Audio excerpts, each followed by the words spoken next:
evening, everybody. Welcome into Outer Rhythm Fancy Sports. I'm Jamie. That's Eli. We're back again for another Tuesday night for those waiver claims, for all those player spotlights, college spotlight, and your weekly spotlight as well. Um, yeah, sorry we were just on a little bit later than normal.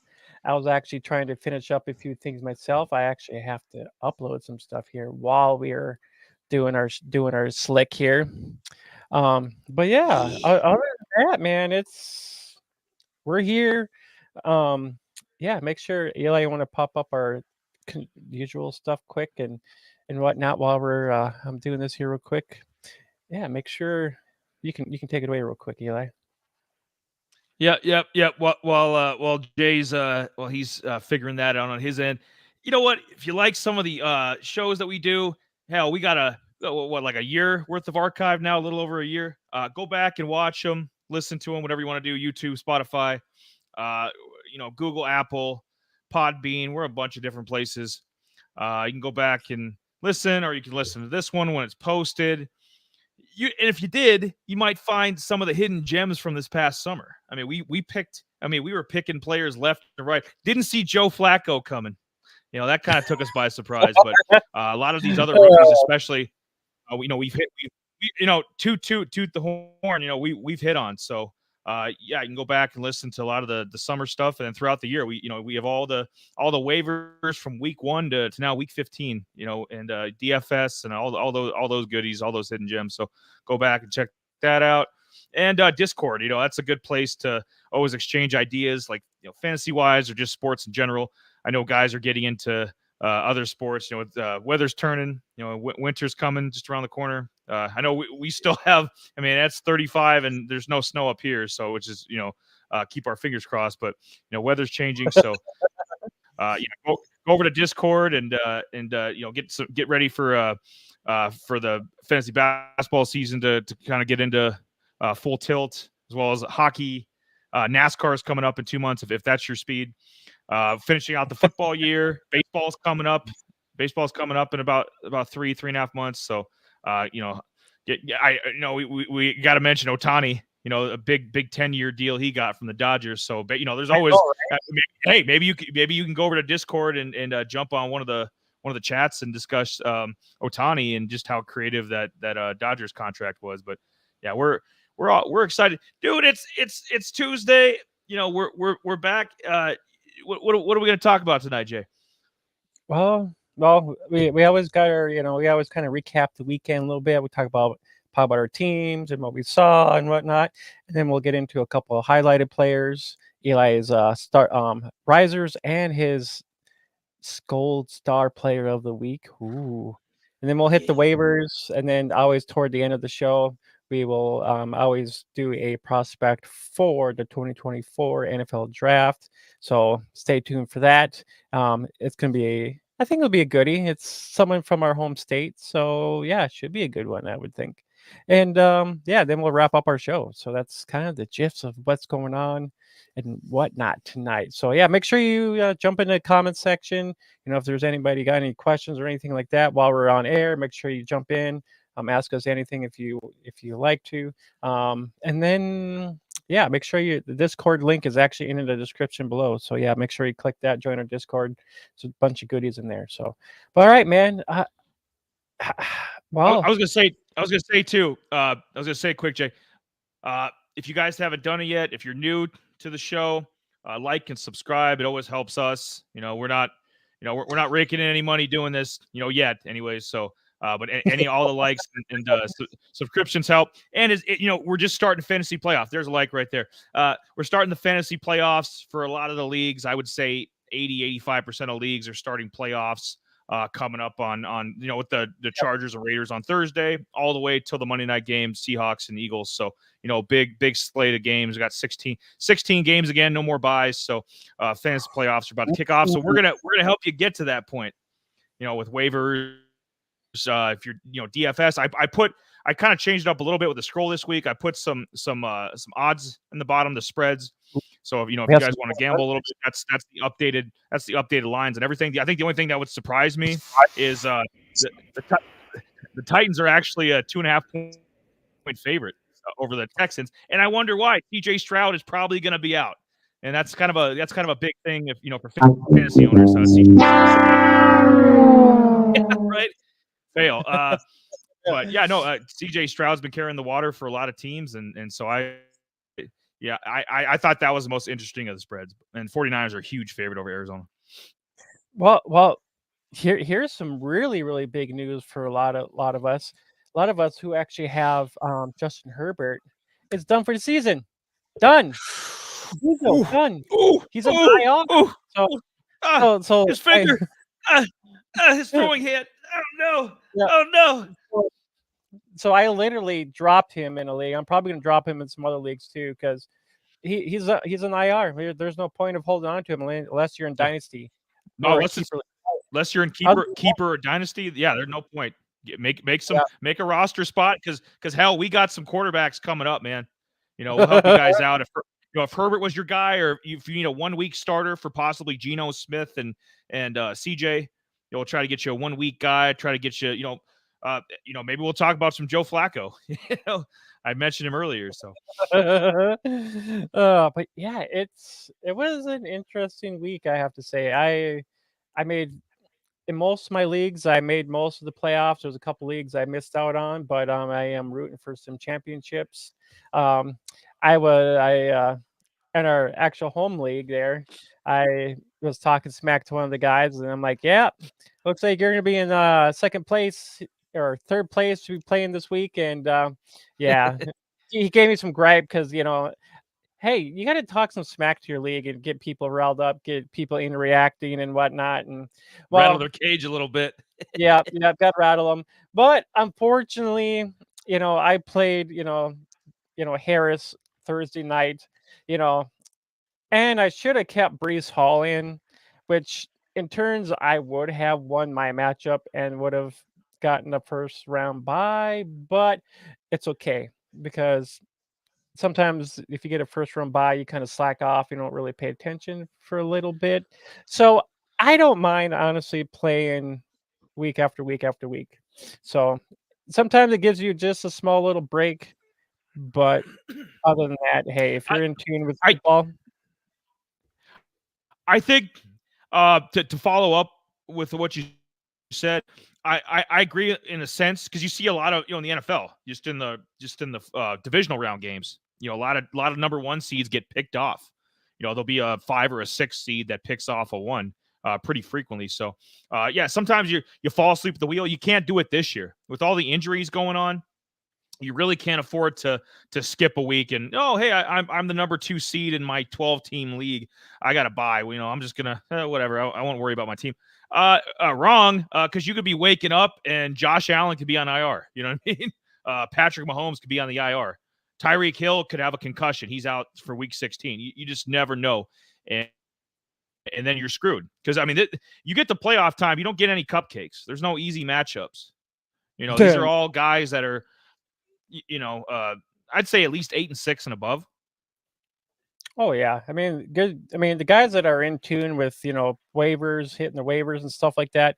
These are the guys that are going to be at the top. They're always hitting the waiver wire to improve their teams and whatnot. So these are the guys you're going to have to compete against, and then also make sure that you're making sure you hit the waiver wire with having enough fab to make sure you pick up some of these guys that we're talking about in waivers, especially if you lost Herbert. You don't know how long Flacco's going to be quarterback, if he's going to be there for the rest of the season or not. Or if DTR is going to be coming in. So just guys that who do we think that can help us out in the playoffs?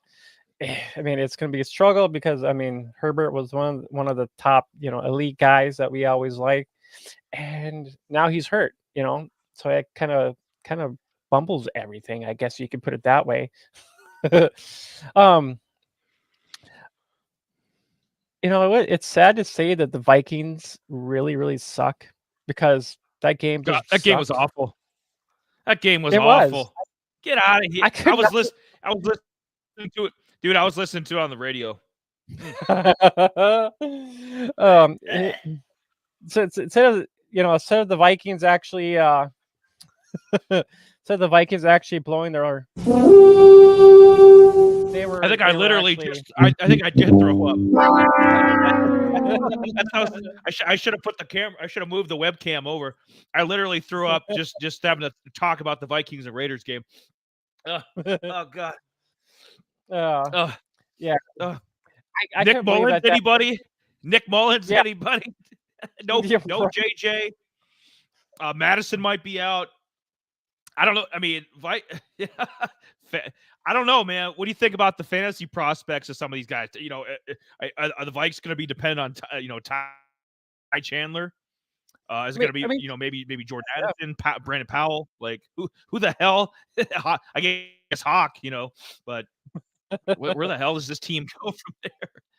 Yeah, well, I don't know. I think Cousins is coming back. I think I've seen something with Cousins coming back or something along one of those two Oh no, things. So he I wasn't seen something. Achilles. No, he's Oh, I seen breaking news or something. I didn't read all of it. It sounded like he was coming back, but if not, my bad, my bad. But yeah, if he's done, yeah, that's crazy. Um, yeah, I just don't know what the Vikings are gonna do. I mean, they they should have just stick with Dobbs instead of just mixing everything up, being the freaking the Browns here. Well, this guy ain't working out, or the Jets. This guy ain't working out. Let's just toss him in.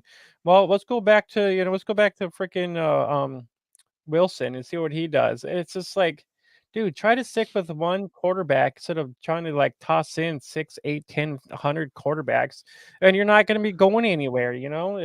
It's wish wash. It's like, dude, stick with one dude so everybody can get a rapport with everybody. Just to get the cadences down and stuff like that. Stop trying to change people up. Yeah, people are going to make mistakes. Yeah, it's a part of fucking football, dude. But come on now. I mean, it's keep well, Flacco in. Don't well, keep Flacco. yeah, well, I like what the Browns are doing. The Browns just came out and said, like, hey, Flacco's our guy for the rest of the year. The Vikings are kind of dicking around. Well, hey, maybe we'll try, week 15, we'll try Mullins. Might go back to Dobbs. I mean, Yeah, fantasy-wise, I mean, I don't know about the actual gameplay. They're probably about equal, in terms of, like, the productivity of winning games. But we don't care about that. I care about the fantasy side of it. Dobbs gives you the rushing. What yeah, I mean? Mullins might get 15 more passing yards, which doesn't mean anything.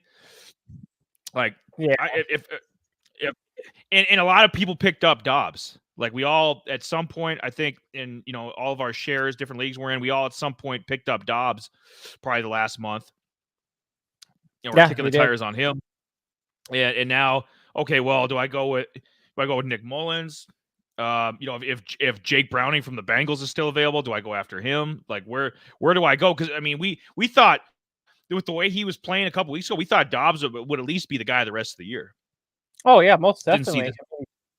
Yeah, no, not at all. It's with them with that's what I was kind of saying. With the Vikings and the Browns and all them. The Jets mixing up all these quarterbacks, and you just try different ones. It's like, dude, Yeah. just try to stick with one quarterback instead of just thinking dunking with. I mean, it's kind of retarded, but it's like, you know what you guys got with quarterbacks, and it's just like, come on now, just stick with one guy. You traded for Dobbs for a freaking reason, stick him in there for the rest of the season, even though he's got some bumps and bruises. I mean, this stuff is going to happen. This is the NFL. I mean, not every quarterback's going to have a great game unless you're an elite quarterback. I mean, look at Mahomes. Mahomes is not even being elite this year. He's actually having a down year. I mean, he's not even like up there with far as fantasy point wise. He's not even up there, So I mean, he's not a top 5 quarterback this year. No. So I mean, Sam every Howell. yeah. Excuse me. Sam Howell has been let me repeat this. And this is through 14 weeks. This is, through 14, 13 games. Sam Howell has been a better fantasy quarterback than Patrick Mahomes. And that's not even disputable. That's a statistical fact. Sam Howell was better than Justin Herbert before he got hurt. Better than Patrick Mahomes. Kirk Cousins, if he stayed healthy, maybe Kirk would have got him. Kirk was having a great year, but just trying to go down a list of people that are considered better quarterbacks than Sam Howell, at least fantasy. And and Sam Howell was a guy you could have got, probably week 2 on waivers. I remember we did a bunch of shows like that. That mentioned, hey, go get Sam Howell. Right now he's at 15% owned. He's at 19% owned. Now, Yep. especially with all these injuries, now you're sitting in the catbird seat. If you got a playoff team, you have a 9-5, like number 5 seed in the fantasy playoffs. Like you're sitting pretty if Sam Howell's your quarterback. Yep. But in terms, like you can start going on a list, man, of all the quarterbacks. Like you mentioned, a bunch of chaos going on. The Jets. I mean, I guess Zach Wilson's going to be in there the rest of the year. New England, same division. Another team, Bailey Zappi. I would assume Bailey Zappi probably earned the job the rest of the year. So you start going on a list of the Steelers. I mean, how long before they pull the ripcord on Mitch Trubisky? You know what I mean? If Pickett ends up being out the rest of the year, what do you go with? You go with Mason Rudolph? You know what I mean? It's just and it's like we always say, it's a butterfly effect, because Zach Wilson being in there is better for Garrett Wilson.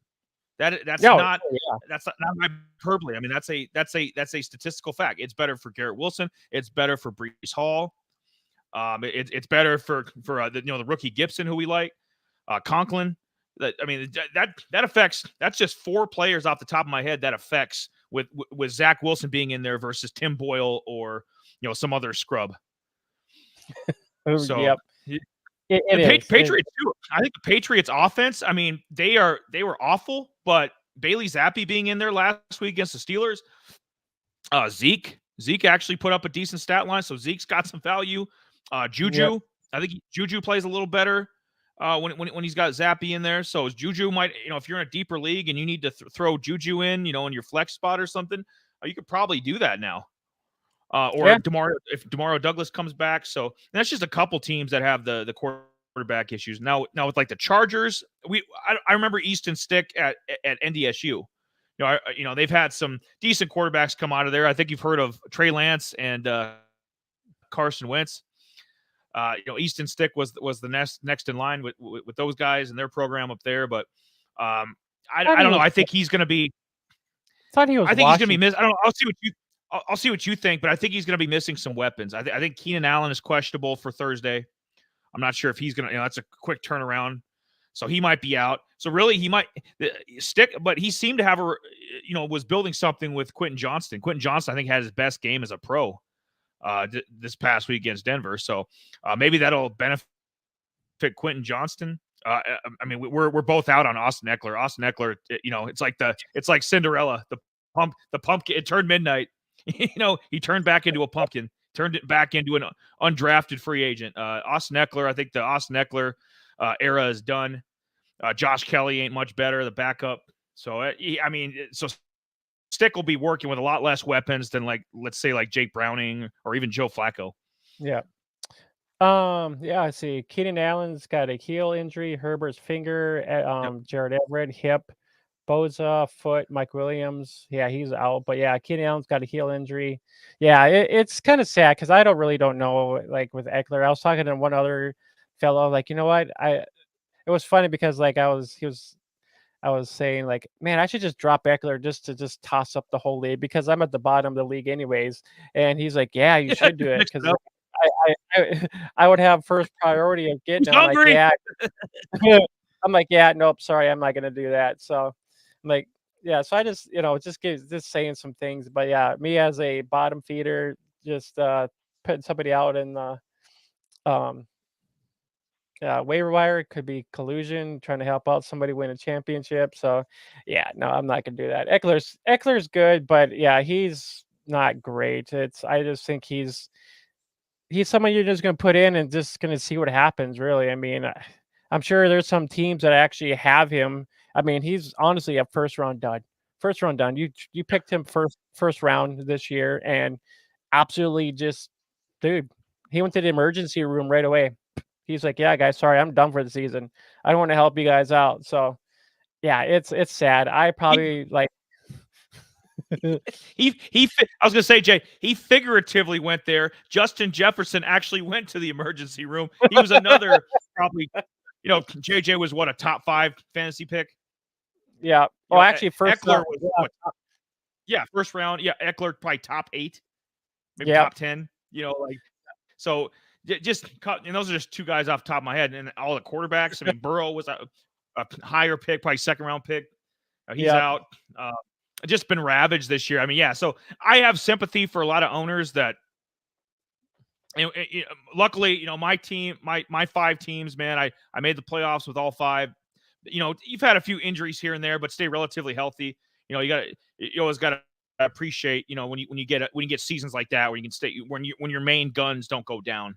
When it's but I've had guys like like Tank Dell, kind of on the come up, or they're really good prospects, but not the elite guys.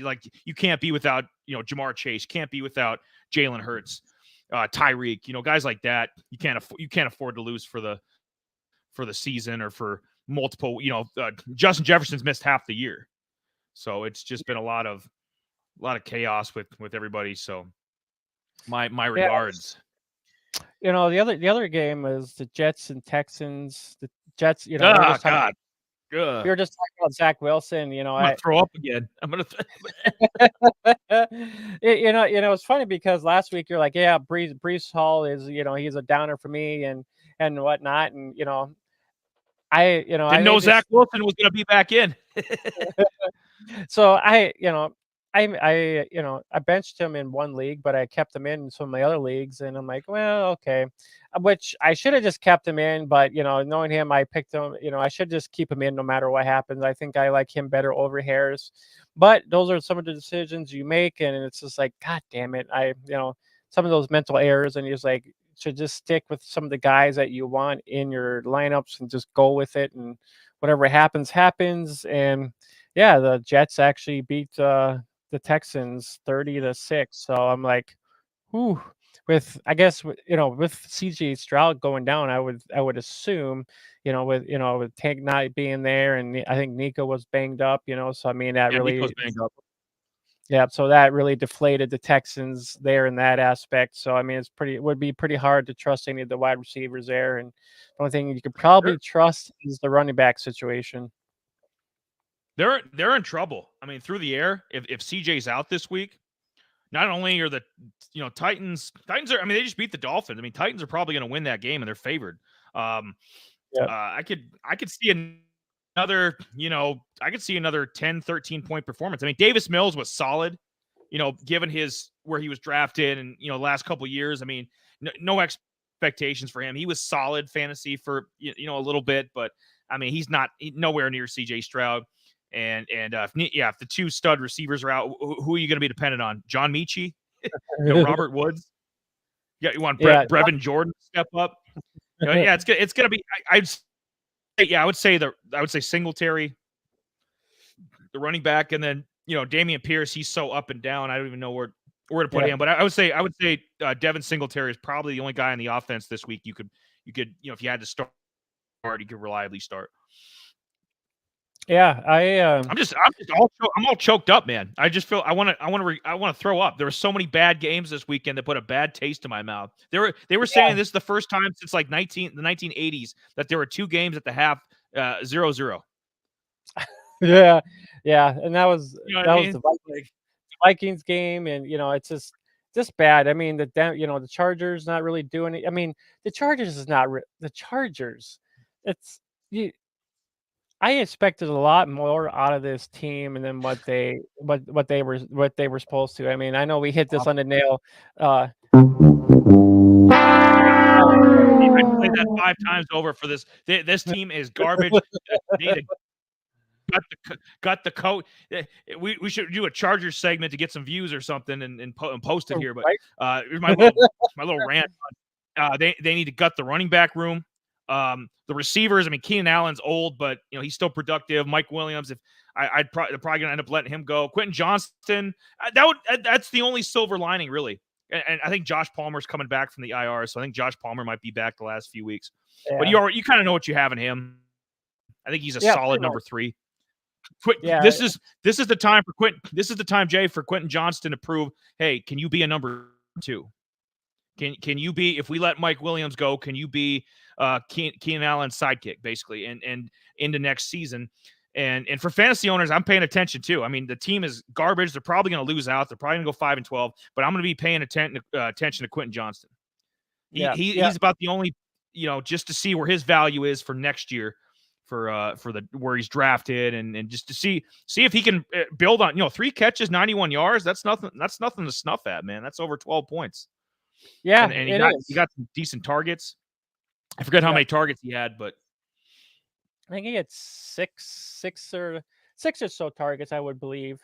But yeah, I was like, oh, we have life out of QT or QJ, and it's just like, yep. where was it? Like, he should have been doing this most of the year, but Yeah. with the Chargers looking like garbage all year long, it's just kind of like, you would think you would drop this guy.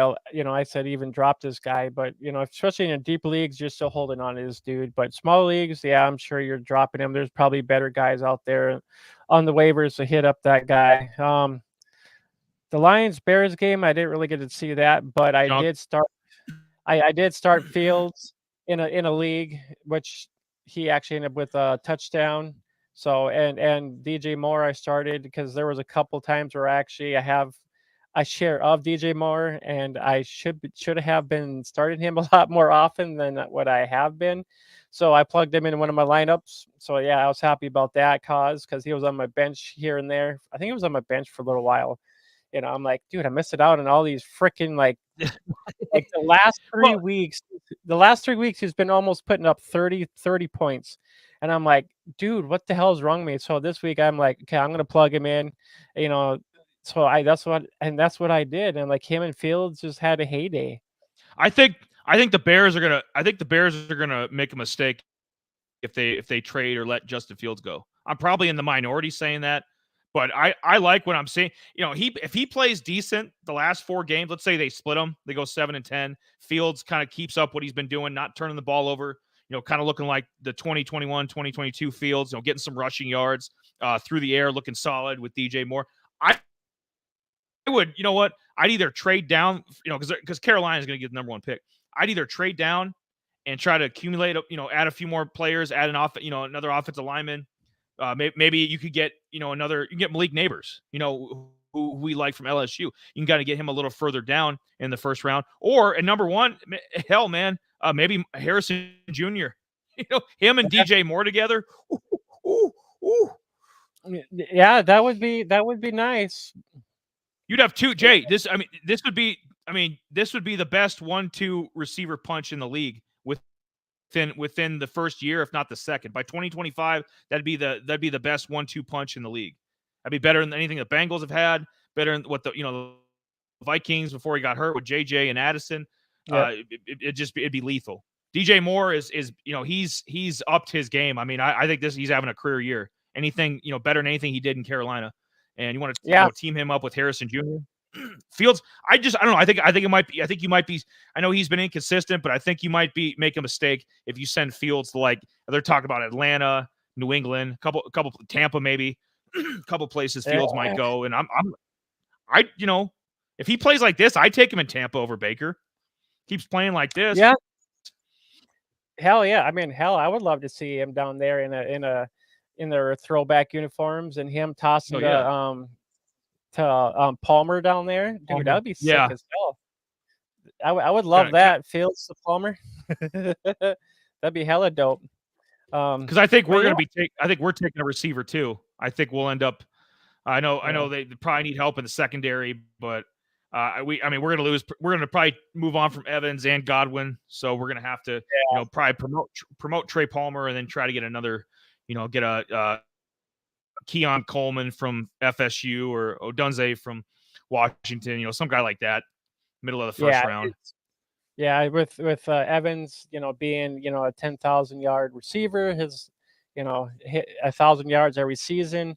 I think if he gets one more, he passes Jerry Rice in that 1,000 yard receiving. I'm not sure exactly. We would have to look that up and see. I think Jerry Rice had 1,000 yards every 10, but I know he's getting pretty damn close to that Jerry Rice thing.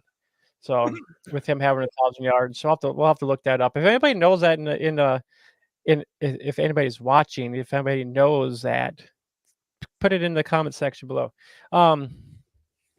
But yeah, other than that, one more quick game. The Dallas, I was actually eyeing the Dallas and Eagles game. We pretty much said, "See you later, bye bye, Eagles." Came in, smacked that booty, and off we went. Beat Town City. Slap So, those Eagle cakes. Slap yep, those cakes real good. God damn. Oh yeah. I don't know. Philly is got exposed. They got exposed by the Niners. Got exposed by the Cowboys. They got a couple tough games coming up too. Dallas has a couple games coming up. I meant like yep, Philly's only saving grace, man. They got the Giants twice. They got the Cardinals. Like they have one more. I think Seahawks too. So they have yeah. 4 winnable games. So they'll probably back their way into the number 1 seed. Probably end up 14-3 or something. But that if I was Dallas though, I'd still feel confident. 49ers, Dallas.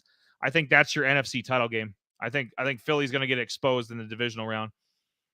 Yeah, it's from the sounds of it, Philly can still kind of like take the division, if they win out. But I'm hoping if one of those two teams can give them a loss, Dallas can actually stay in the second seed and whatnot. So I know it's at least get home field advantage and stuff like that in the playoffs. And if we have to go and see the Niners, we go see the Niners. But it's one of those things. We needed this against the Eagles for sure, and we just need to continue riding this.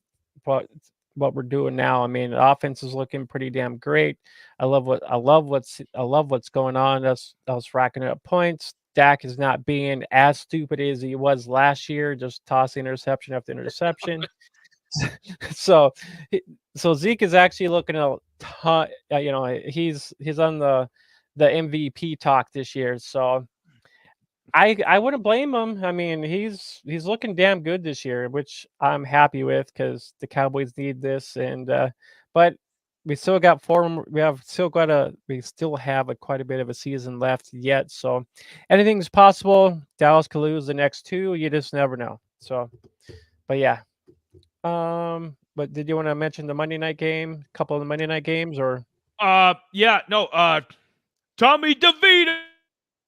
Hey, get some what they call him, Tommy Parm, Tommy Cutlets. Football. yeah, I think it's a cool story. Hell yeah, yeah, DeVito. I think it's a cool story. What's going on there? I mean, the Giants and Bears aren't technically eliminated. So I mean, they have. I mean, that gives if you're a Giants fan, Bears fan, you're still technically you're on the table. You're still alive at 5-8. As crazy as that sounds. So if I'm the right? Giants, I'm like, hey, well, if they go 9-8, because they got to play the Eagles twice. If they beat the Eagles twice, beat the Saints this weekend. If the Giants get to 9-8, I'm almost saying that you move on from Daniel Jones and you run it back with Tommy DeVito next year. I mean, DeVito, he's no worse. He's cheap and he's no worse than Danny Dimes was. Man, that's crazy. But Green Bay, whatever. They got injuries. I mean, that probably helped. Giants too. Was Green Bay? Jair Alexander, the corner, was out. Aaron Jones was out again. Aaron Jones he's been fucking everybody left and right.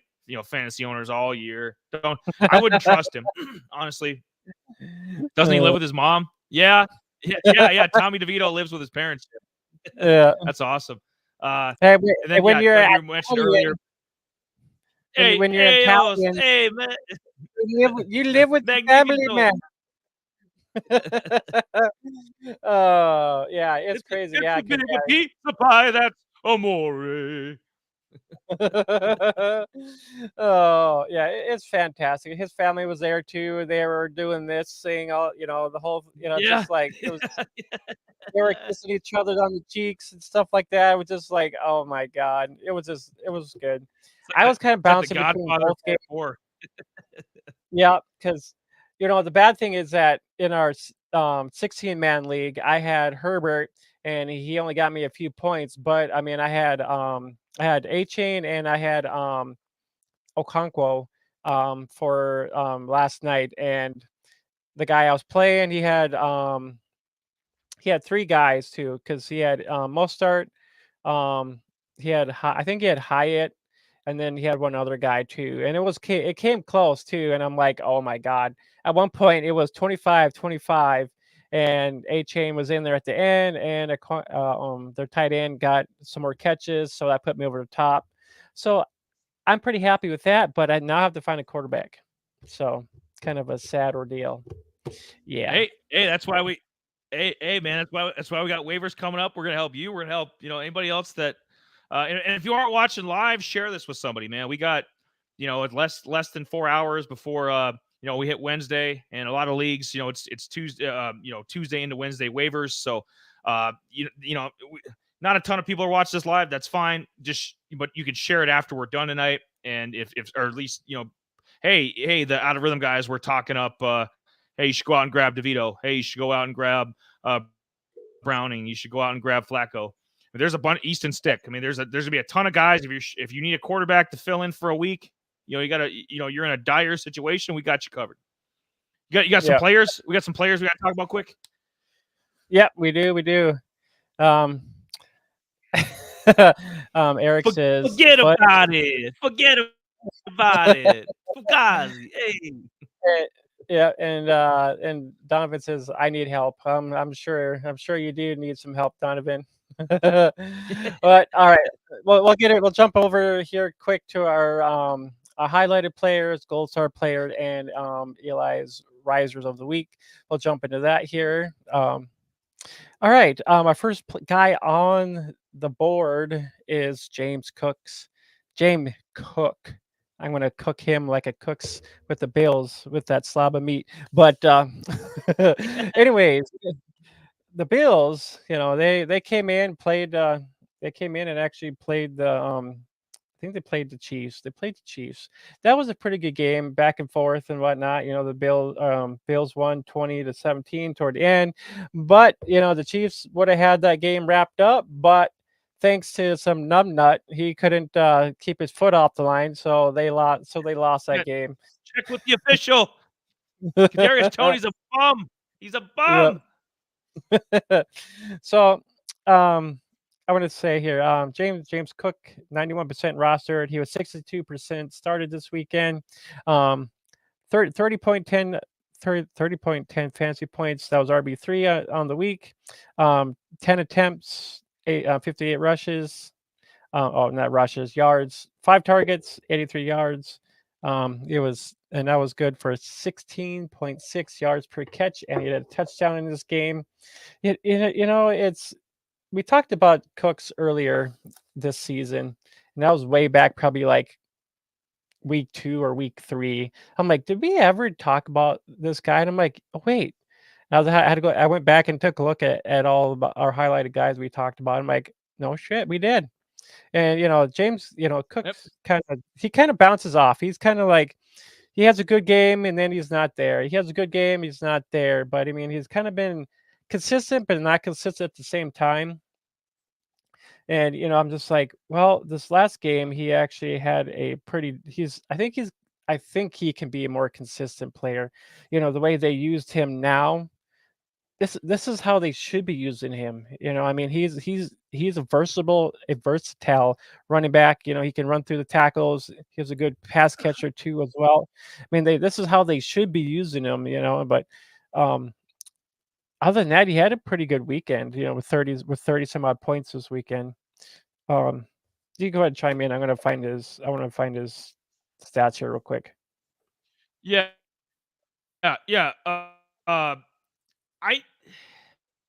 Buffalo, they're 7-6, man, but they're years past if they can get to 10-7 and get into the playoffs. We'll see what happens against Dallas this weekend, but I think can actually run the football. I like Tyler Johnson, who's a reject from the Jets. I mean, he's comes in there, has a few bursts.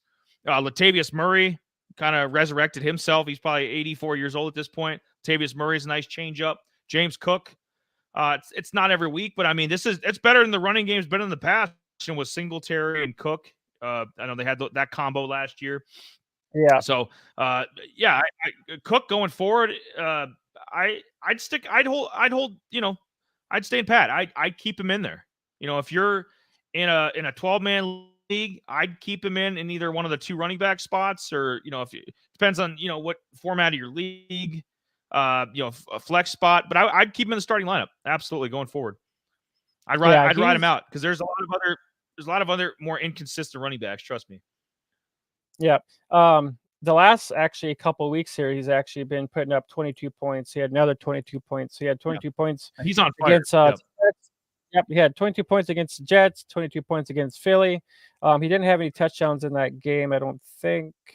No. Oh, he did have one against the Jets, but I mean, other than that, he's only had one rushing touchdown this year.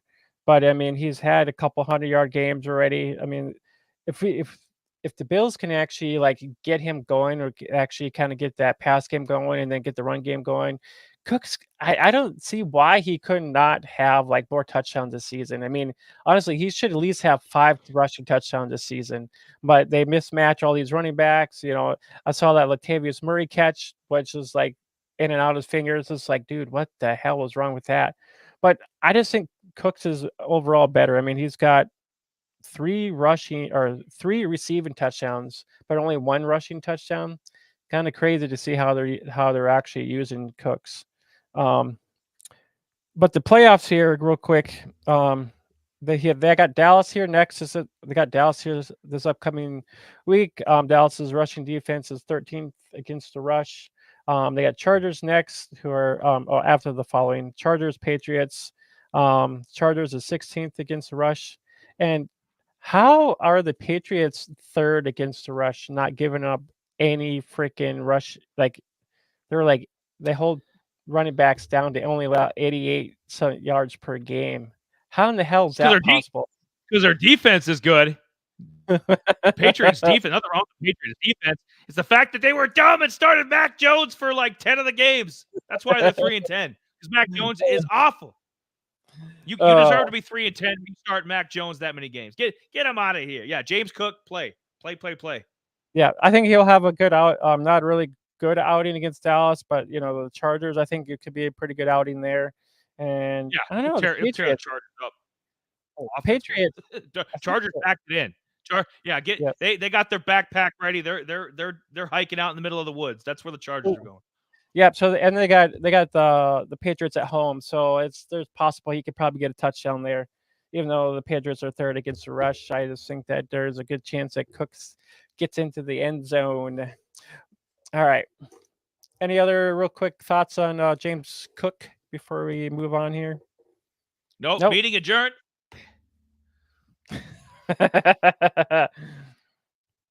All right. We talked about DJ Moore earlier. So, and I am kind of going to be bringing up DJ Moore here again for highlighted players for the week.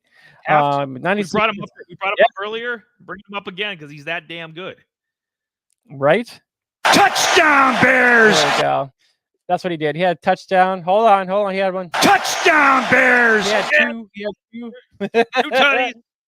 He had 2 touchdowns this game, which is crazy. So he is 96% rostered. 83. He was 83% started this weekend.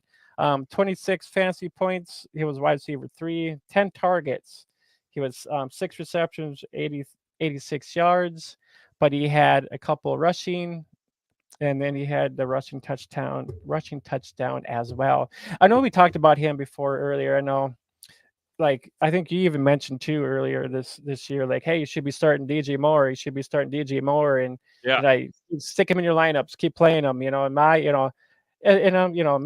because I can't remember. I have to look up to where I had him in which league, just because I might have had some different players I wanted to play. I think I wanted to play him over Addison or some of those, one of those 2 things, and also it kind of hit me like this. Far as like the fantasy playoffs, I'm like, all right, I got to play DJ Moore. I got to keep him in my lineups, because if he's going to be putting up like these 30-point weeks, like back to back to back, you should be playing him, and which is my negligence on not sticking him in some of my lineups. Yeah, even though the Bears still suck, at least you think about it, it's still fantasy points. Come on now, Donovan, you should know this. Points are points, and anywhere you can get points to actually, get to the playoffs. That's all that matters, man. Donovan's so biased on the Packers. Hey, I got to go with Wicks over DJ Moore. That kind of logic will put you out of the playoffs there, playing for the toilet bowl there, Donovan. DJ Moore. I've been on this man since the trade happened. I mean, Carolina. Obviously you get not much of a better organization going from the Panthers to the Bears, but he's on a whole nother level. I mean, this is like when AJ Brown went from Tennessee to Philly. He was really good with Tennessee, became like an all-pro level guy with the Eagles. That's what DJ Moore did. He was really good with Carolina, but now he's like Pro Bowl level, almost all pro level receiver. I mean, this guy is a beast. Well, it's kind of like when AJ Brown was with the Titans. He wasn't elite until he actually went with the Eagles. So actually, like, boom, Yep. I'm elite. So I mean, it's kind of like that same situation. DJ Moore, I know we made fun of him, poked fun of him, like, well, he's garbage. He only had this many touchdowns and whatnot, and then he goes over to with the Bears, and he's just rocking it. So here's the crazy thing.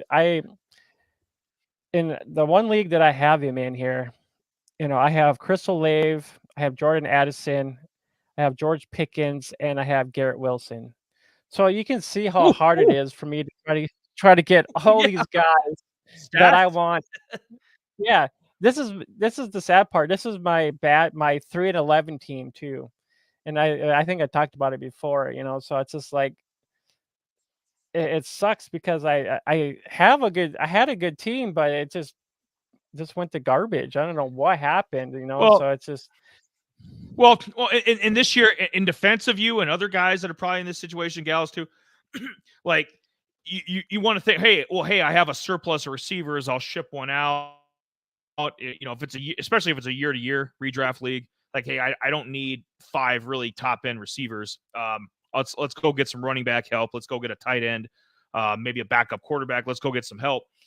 But with the injuries happening the way they are, I mean, you almost have to hold on to these guys and just play out the stretch. I mean, you can't. I mean, Justin Jefferson, it would have been easy to, if you would have had, let's say, Justin Jefferson, George Pickens, Zay Jones, guys like that. You say it had like 5 guys like that. Well, you didn't know JJ would miss half the year. Or if you had, Aaron Jones and had a really stacked running back room. I mean, so I don't blame you for, that shit just happens. You have, you're going to have so many teams. You're going to have a team that kind of blips off the radar. You're going to have that happen. Yep. But I don't blame people. It's like sometimes you got to hold on to players because of injury. It's just I held on to luckily in our 16-man invitational league that we have, and I ended up getting the number 1 seed in that. But I was lucky. I mean, Geno Smith is getting banged up now. Josh Dobbs, who was my 3rd quarterback, I kind of held on to him just in case, and now he's going to be benched. But I held on to Kyler Murray all year. He was in the IR spot, and then I bumped him up, luckily, because Kyler Murray's probably going to end up, if I have any chance at the championship, it's going to be with Kyler Murray. You know what I mean? More than likely. So you have to. So yeah, you have a stacked room. You have to. In years past, you could trade these guys away. You could kind of maneuver some stuff. With the way injuries are happening now, man, I think you have to keep keep it together. Yeah, you do. It's now, who knows? I'm happy. Who knows? I'm gonna have to be trying to ride Flacco to the fantasy playoffs. That's what it might be coming down to, because I have might not be. Hell, that might not be the worst thing. I went out and got Will Levis, and I don't know if he's going to actually be the guy to help me get over the top. Unlike DJ Moore, if I had him in my fantasy team in our 16-team league, I would probably be a little bit better off. But it is what it is. It sucks that Herbert got injured for me, and that these are all the things that people have to think about when they get to the playoffs. Now they're like, a lot of injuries happening now. Herbert going down. How are you going to pivot? How you too bad trades are not available yet, because I would probably try to trade off DJ Moore for a decent quarterback if I was able to. Absolutely. Yeah, absolutely. Yeah. But yeah, so we're I think we got one guy left, and then I'll get into the riser, and then we'll take a little break and then get into waivers. Yeah. Any other thoughts on DJ quick, or anybody watching? Any thoughts on DJ?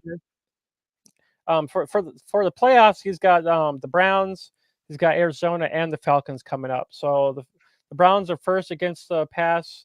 Arizona is 13th against the pass, and the Falcons are 12th against the pass. So, give or take that, DJ Moore might have a down game against the Bears, or not the Bears, the Browns, but he could have a rebound game against, the Arizona and the Falcons as well. So, there's a good chance that he could probably get you some fantasy gold. Absolutely. And, he's got a bad. I mean, he's got a bad matchup against the Browns, but you can't. I mean, DJ Moore at this point, you just got to ride him out. You can't bench him just because he's got a bad matchup. You got to these last 3 games, automatic start. Absolutely. Touchdown Bears! You know what? That wraps up that. Yeah. I know Donovan doesn't like hearing that, but if you didn't like this segment, Donovan, you sure as hell ain't gonna like the next one, because I'm about to pat the old TB 12 boys. The Buccaneers win. Rachaad White. You know what? He's my Gold Star Player of the Week. You get the Gold Stars when you were in 3rd grade. I'm still waiting. I don't follow through on a lot of this stuff. I need to start doing it. I need to get the little stickers from Amazon so I could put one up on the camera every time. There you go. Giving out the Gold Star to Rachaad White this week. 25 carries, 102 yards. Got a receiving touchdown. I think it was like 2 catches, 33 yards. So about 135 total yards. Yeah, that's a damn good game. And he's been putting up a lot of those for the full season.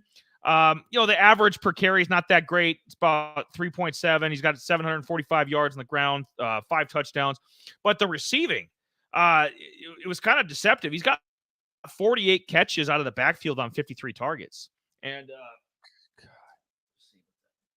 he's actually got 419 yards receiving in a couple touchdowns.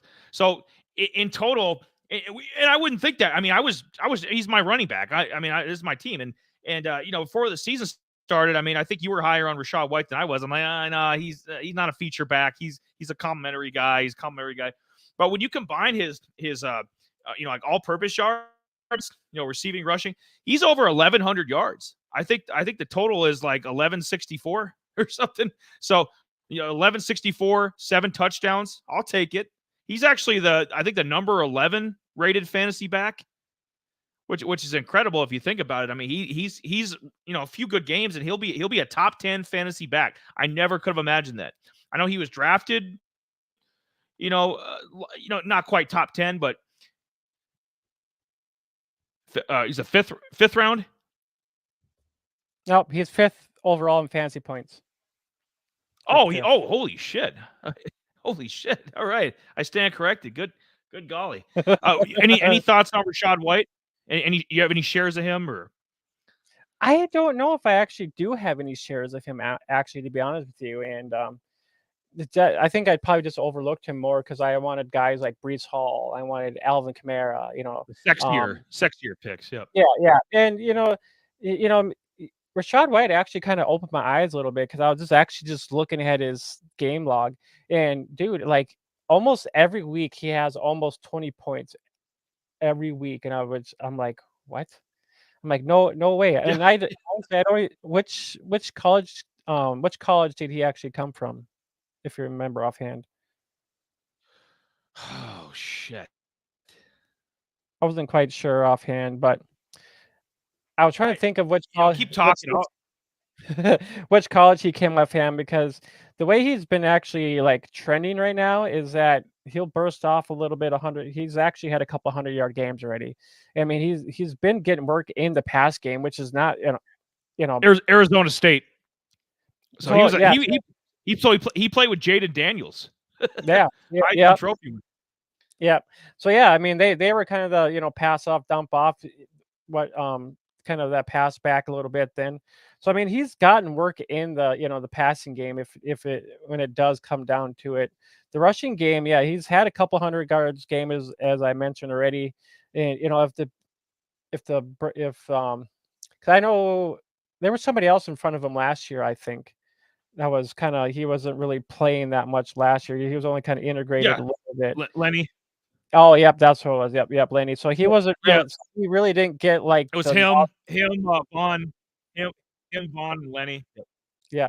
So like he really didn't get really noticed till now, like more likely this year now, because he's kind of with, especially with the quarterback play too, because Baker is kind of more of a dump off to your running back if he gets into that kind of that situation. So which that's where he actually ended up kind of sprawling out. So I mean, who knows? Maybe next year I might be into this guy next year. With him actually being the fifth overall like fantasy, running back overall this year, which is kind of surprising. This year's been a very odd year. I mean, if you think about it, we still got CMC at top. We got Eastine, Kamara's third. Even Mustart's fourth, and then we got Rashad White, fifth. Fifth overall for the fantasy points. Kind of crazy.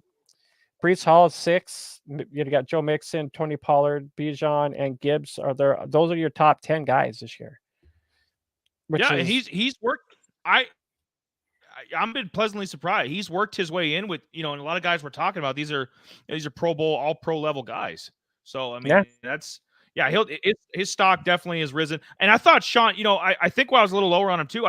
We see with what's going on with the Bengals now with Chase Brown kind of merging. I thought that might be Sean Tucker. Sean Tucker was a running back we took in the later rounds, and I thought he might get some looks as well. But I mean, it's been a Rashad White show all year, start to finish. Yeah. So and I thought I'd give him his flowers. I try to mix it up with these guys every week. So give him a little pat on the back. No, he's actually been decent from what I was seeing game log wise. I mean, he's actually been averaging almost 20 points per game. So he's involved with the offense a lot, especially with, with Evans and, Godwin not doing that great. That's probably one reason why he's getting more work in, just because of those reasons, Well, no, Evans has been playing great. It's been Godwin. You think Austin Eckler hit his expiration date? Chris Godwin is right up there too. It's time to boot him out. Well, yeah, I'm just saying. That's the reason we were talking. Yeah, that's the reason why I was talking up Malik Washington so much last week. I'm like, that's my slot guy.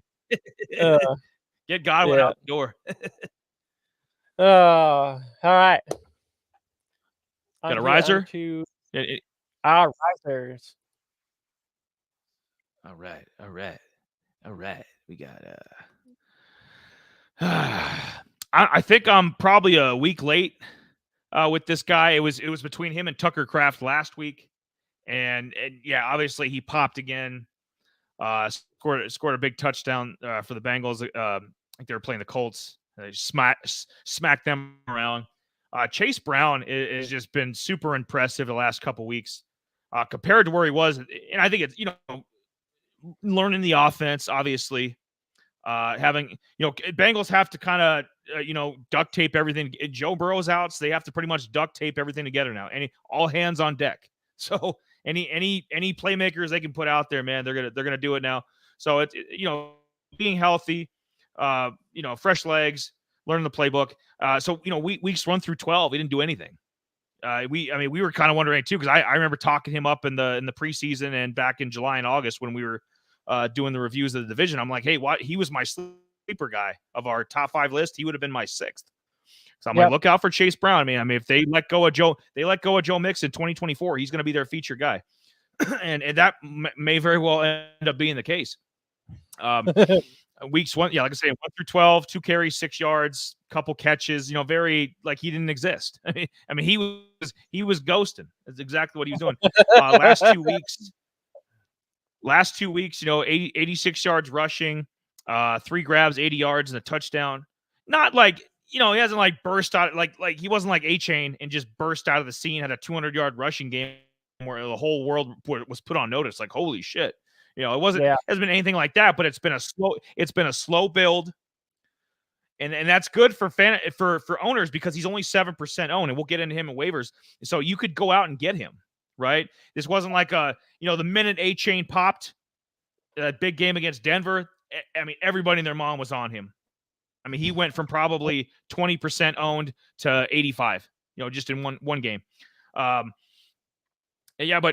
Chase, great college career. I know you remember him, dude. He had last year had over 1,600 yards rushing, 10 touchdowns.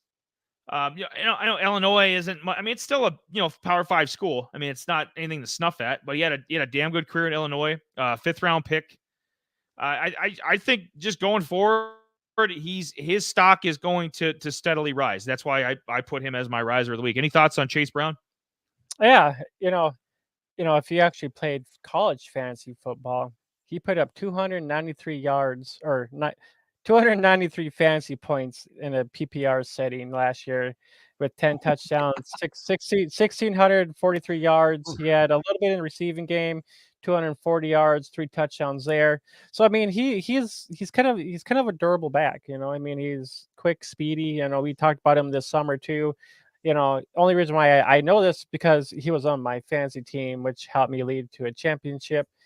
So I think even the previous year he had probably 13 or 1,400 yards rushing too as well. So I mean, he's I mean, we mentioned about this during the summer too, that he's one of these backs that can come in and take over for Mixon. And that's what we were thinking about, that with Mixon, with some of the legal issues at that time that was going on, that if anything did happen, or if the Bengals did cut him, that Chase could come in and actually just take that role right away. And I mean, because he's almost like he's like a Mixon. He can do it. I mean, he can run through the tackles. I mean, he's got the speed and whatnot to do what he needs to do, run through the tackles. Sort of pass game too as well. So I mean, he's doable. He's got the work. But with the Bengals kind of doing this 1-2 punch thing, I think it might work. Get a little bit of Chase in there, give Mixon a little bit of rest. But who knows what's going to happen after this year? But yeah, I like Chase. We talked about him quite a bit, so I love him. He's my man. I think Dallas, and we'll probably talk about Rico Dowdle coming up too in waivers. It's kind of like what Dallas is doing. Rico and Pollard, and now Chase Brown and Mixon. Nice change up. Makes it easier on everybody. Well, especially with T. Higgins being banged up, and Hudson kind of emerging as the tight end with the Bengals. There's been a lot of sleepy benefits. I know Joe Burrow being out hurt some owners and stuff, but I mean, there's been some guys that have popped out of nowhere with this Bengals team the last couple weeks that it's been good. Yep. It's been good. So yeah, it has. Take a little. It has. A little break seat. Yeah. Is it time? Is it that time? Is it time for us to hit on over the waivers? It is. It is. All right, guys. We'll be right back. We're gonna take a couple seconds here, and we're gonna swap on over. We're gonna get into those waivers. We're gonna see who's in there, who's out there, and if there's at that time, if anybody needs to, put a comment in there or go get a refresher, gets your throat might be a little dry like mine because I'm talking too much. You just never know. So, all right. We'll be right back.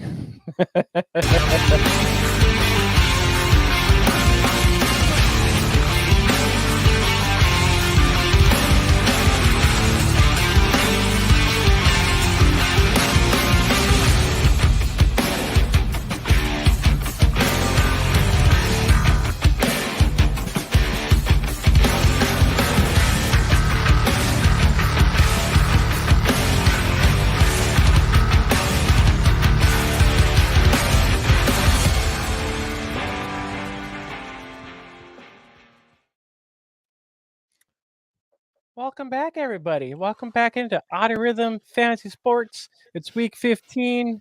We're going to talk about some waivers and all that good fancy dancy stuff. Yeah.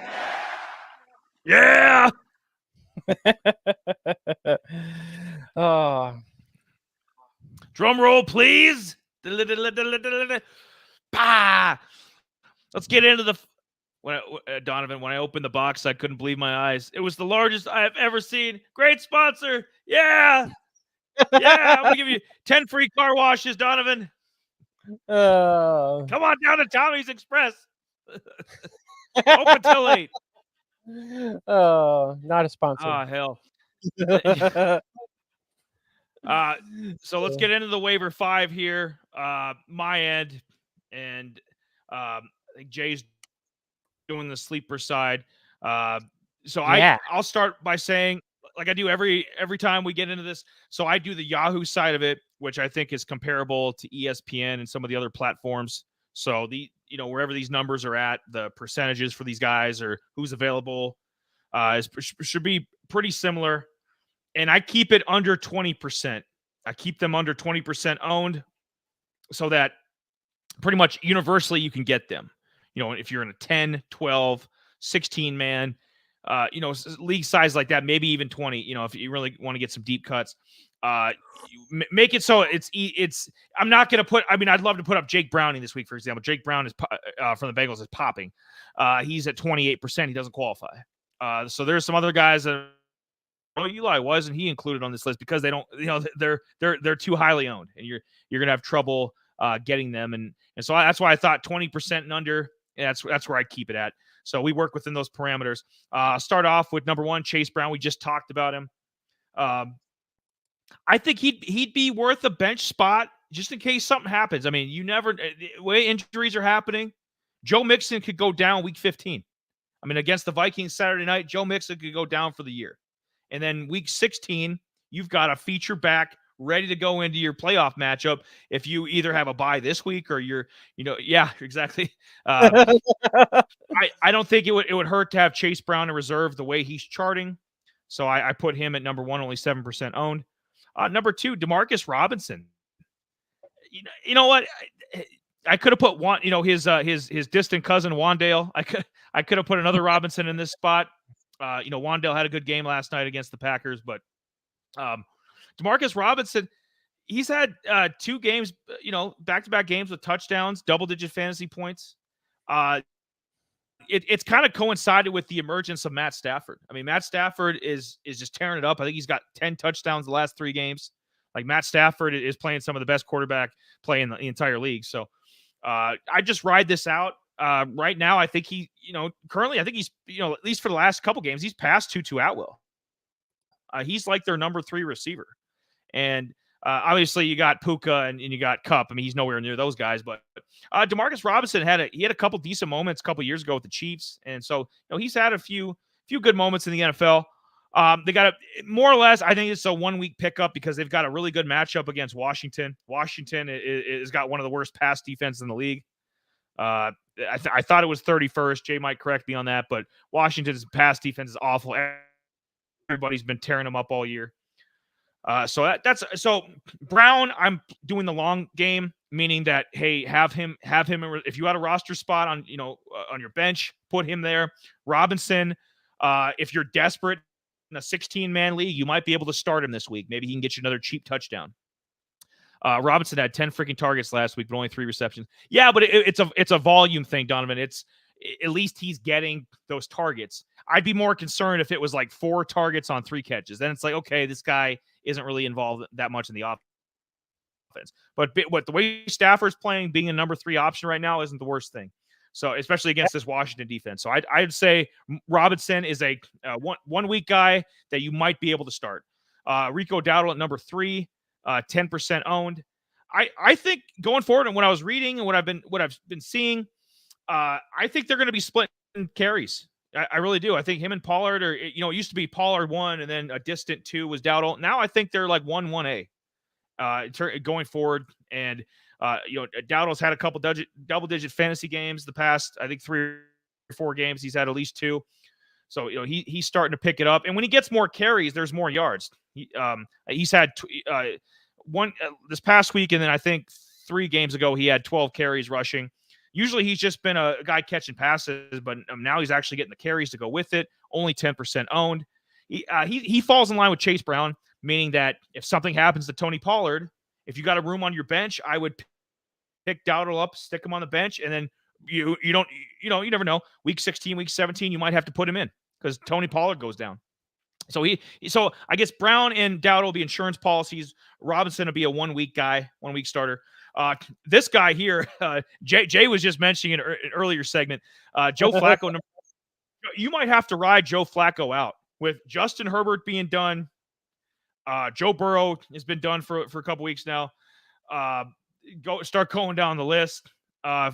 Somehow, just inexplicably, you had Derek Carr. I don't trust Derek Carr's health. He's in and out.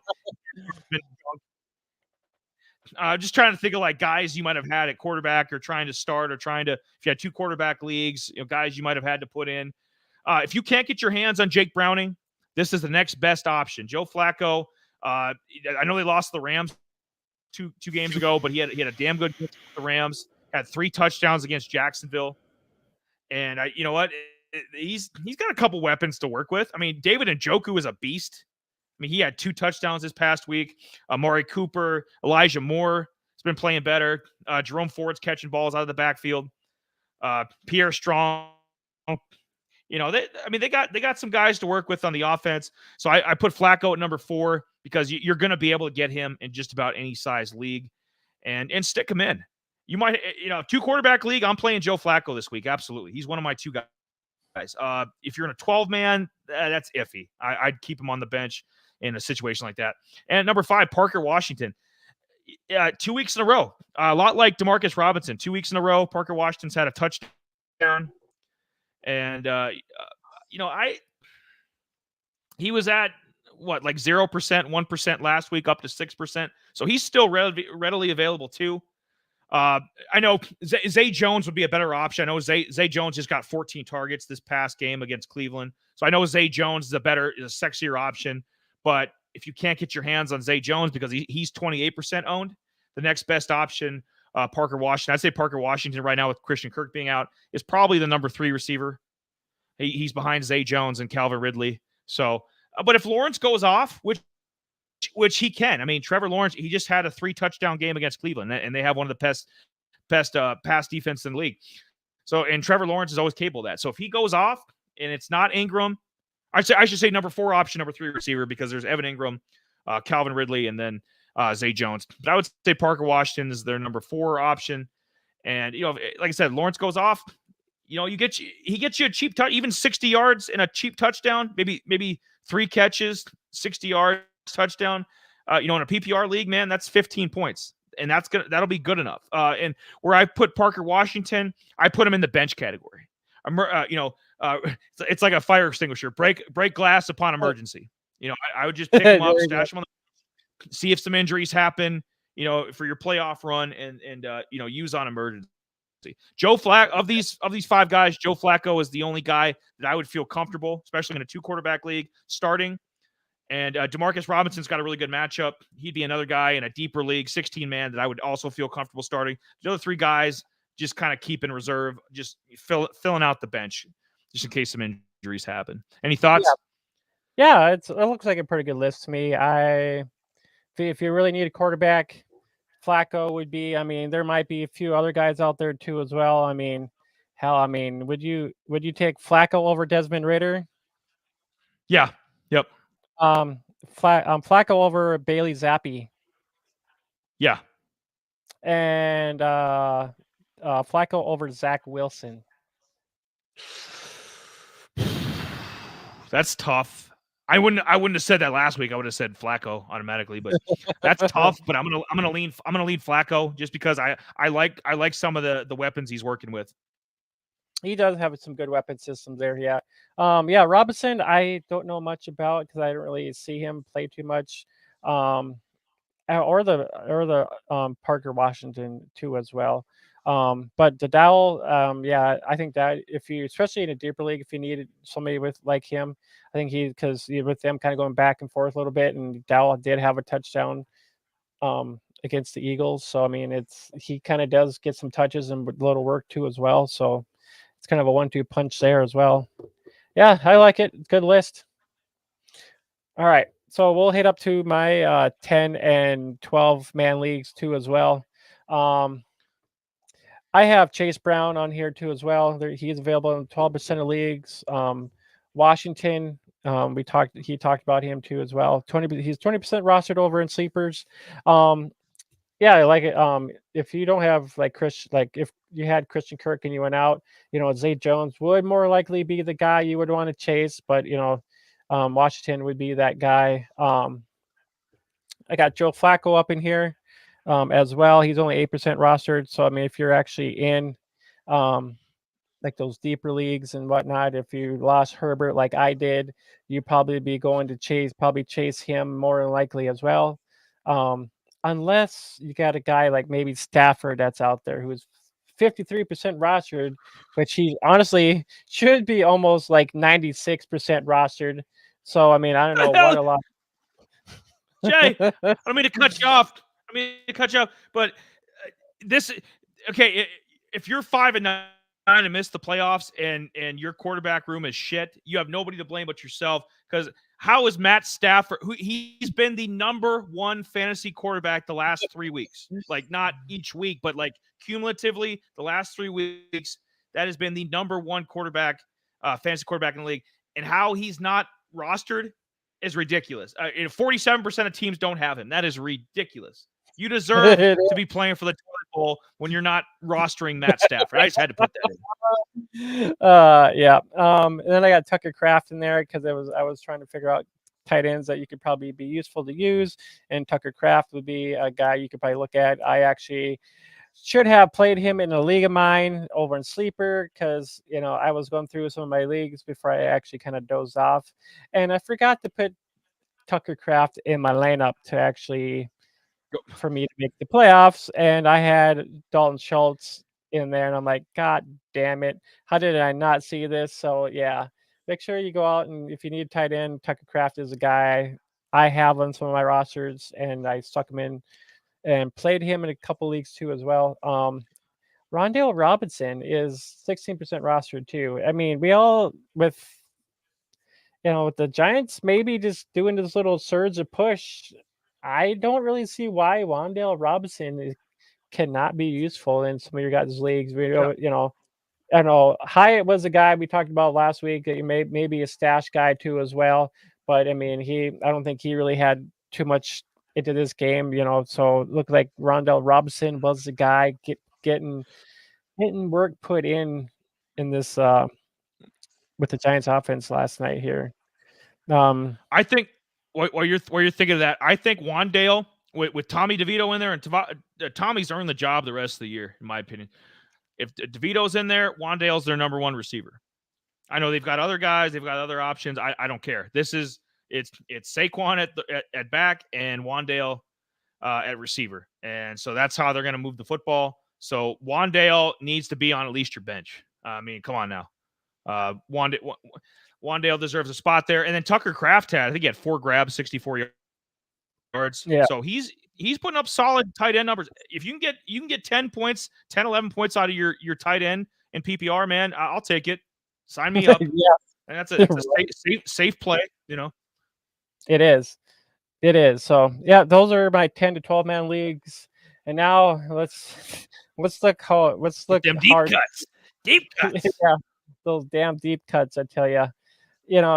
I was scrambling to get my waiver parts, my little waiver, like who should we pick up for waivers just in case, and it's like goddamn, dude. I was looking because there's barely skimmed to 0 guys on waivers to try to help you out if it does come to help, and especially like I just said before, if you lost Herbert, Joe Flacco is more likely your guy you'll be chasing in a 16-team league. Yep. Because absolutely, he's probably the last and only quarterback that you could probably trust to actually get on your team. Yep, I agree. I'm just gonna look here quick. Yeah, because we got guys like Jake Browning's still out there too as well, 26% rostered. And then we had Desmond Ridder. Desmond Ridder. Bleh. I don't know if in an emergency spot, just because he's available and nobody cares about Desmond Ridder, in an emergency spot, because there are weeks he can pop. He's done it. Most weeks he's trash, but he is capable of having a 26, 28 point fantasy week here and there. Same with Zach Wilson. I mean, they're kind of in the same boat, Zach Wilson and Desmond, where they can put up a 25 point fantasy week. Will they? Probably not. But if you're in an emergency, that's the only time. Then you break the glass for Desmond Ridder. But yeah, Flacco is really Flacco and Browning are the 2 guys I think you can trust consistently to at least give you a puncher's chance in your matchup. Oh, so if you got to start. So Desmond Ridder or Nick Mullins, Zach Wilson, or Gardner Minshew. I'll take, of those 4, Minshew if you can get him. is number 1. Number 2, Desmond Ridder. Number 3, Zach Wilson. Number 4, Nick Mullins. Yeah, and then you have Tommy DeVito there too as well. But Oh, you didn't mention DeVito. no, he's there too as well. But those are some guys in your deeper leagues. Jake Browning and Joe Flacco will probably be your main guys. I'd put DeVito. Jay, I'd put DeVito definitely above Mullins and probably above Zach Wilson. So I think DeVito would be number 3. I'd put him right behind Desmond Ridder. Yeah. With him being the quarterback the rest of the season, if he's going to put up numbers and run a little bit and, at least get guys touchdowns and stuff like that. Yeah. I guess I would have to say another outing, Yeah. If he can piece together a 19-point fantasy week, hell, that's better. There's some, Geno Smith has had some weeks with 7 points. Russ, he's had a pretty good year, but Russ has had a few duds. Like everybody, Mahomes has even had a few duds. So, if you can get 19 points out of DeVito again, that's hell, I'll take it. Yep. Especially as a second quarter, 2-quarterback league. Tommy 2-quarterback league. Tommy DeVito might be a play as your second guy. Yeah, I can look that up here after, or I can take a look real quick at, with that afterwards here. Yep, Robinson, we just talked about him, 0% rostered. I think KJ Osborne is somebody to kind of take a look at too, just in case that, well, they say Jefferson might play, but just in case he doesn't play, and if it's going to be Nate Mullins, he'll probably throw into the guys he actually kind of has been playing with already. Like he knows KJ Osborne. He probably hasn't tossed Addison before, so Osborne could be getting some targets up in here. And I think he had quite a few targets here this weekend. I think he had like 10 targets or some crap like that. I was looking up, but I know he had quite a few targets here. So, Addison in a desperation, it's kind of technically a short week. Not really. It's 1 day sooner. It's a Saturday game. In an emergency play, I'd go grab KJ because I don't think Justin Jefferson's playing this week. And like you were saying, I think Mullins has got some reps with KJ. I think Mullins was on the team last year too, wasn't he? Yeah, he was with them last year. Yeah, so Addison wasn't there last year. JJ was obviously healthy. He's not going to be healthy. Yeah.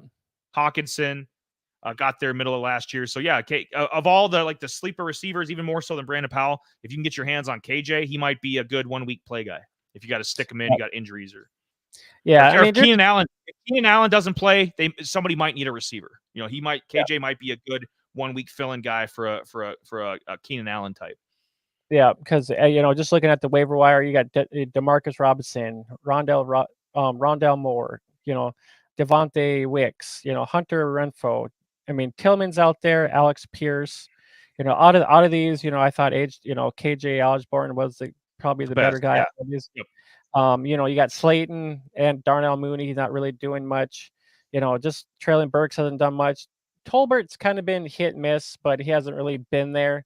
So out of all these guys, KJ would be the guy I thought would be the most best guy to probably take a look at, just because, Jefferson probably won't be there. Backup quarterback, it usually doesn't really toss for his number 1 or 2. Osborne kind of being in the slot there a little bit, probably some dump offs here and there. So that's just what my thinking was. Yes, before we wrap this up, a lot. Yeah, before we wrap this up, we got our risers and fallers here real quick, and Eli can hit up his risers and fallers here real quick. So I'll be on the I will be on the right side, and then Jay will be on the left. So I'll start going down on my list. I'll start with CeeDee Lamb. 7 touchdowns the last 7 games. He's actually got 600+ yard receiving games this year. CeeDee's just he's turned into an all-pro level guy. He's elite. And I like his stock going forward because Dallas you can't stop Dallas. Really, San Francisco is about the only team that can, and they don't have them on the schedule. So we'll see what happens. Buffalo against Buffalo this weekend. I think it'll be a shootout. I think it'll be early low 30s, probably a 34-31 kind of game, 34-28, something like that. So expect another good week from CD. Another riser I have is Jake Browning. He's a couple spots lower. He's got 5 total touchdowns the last 2 games, with rushing and passing.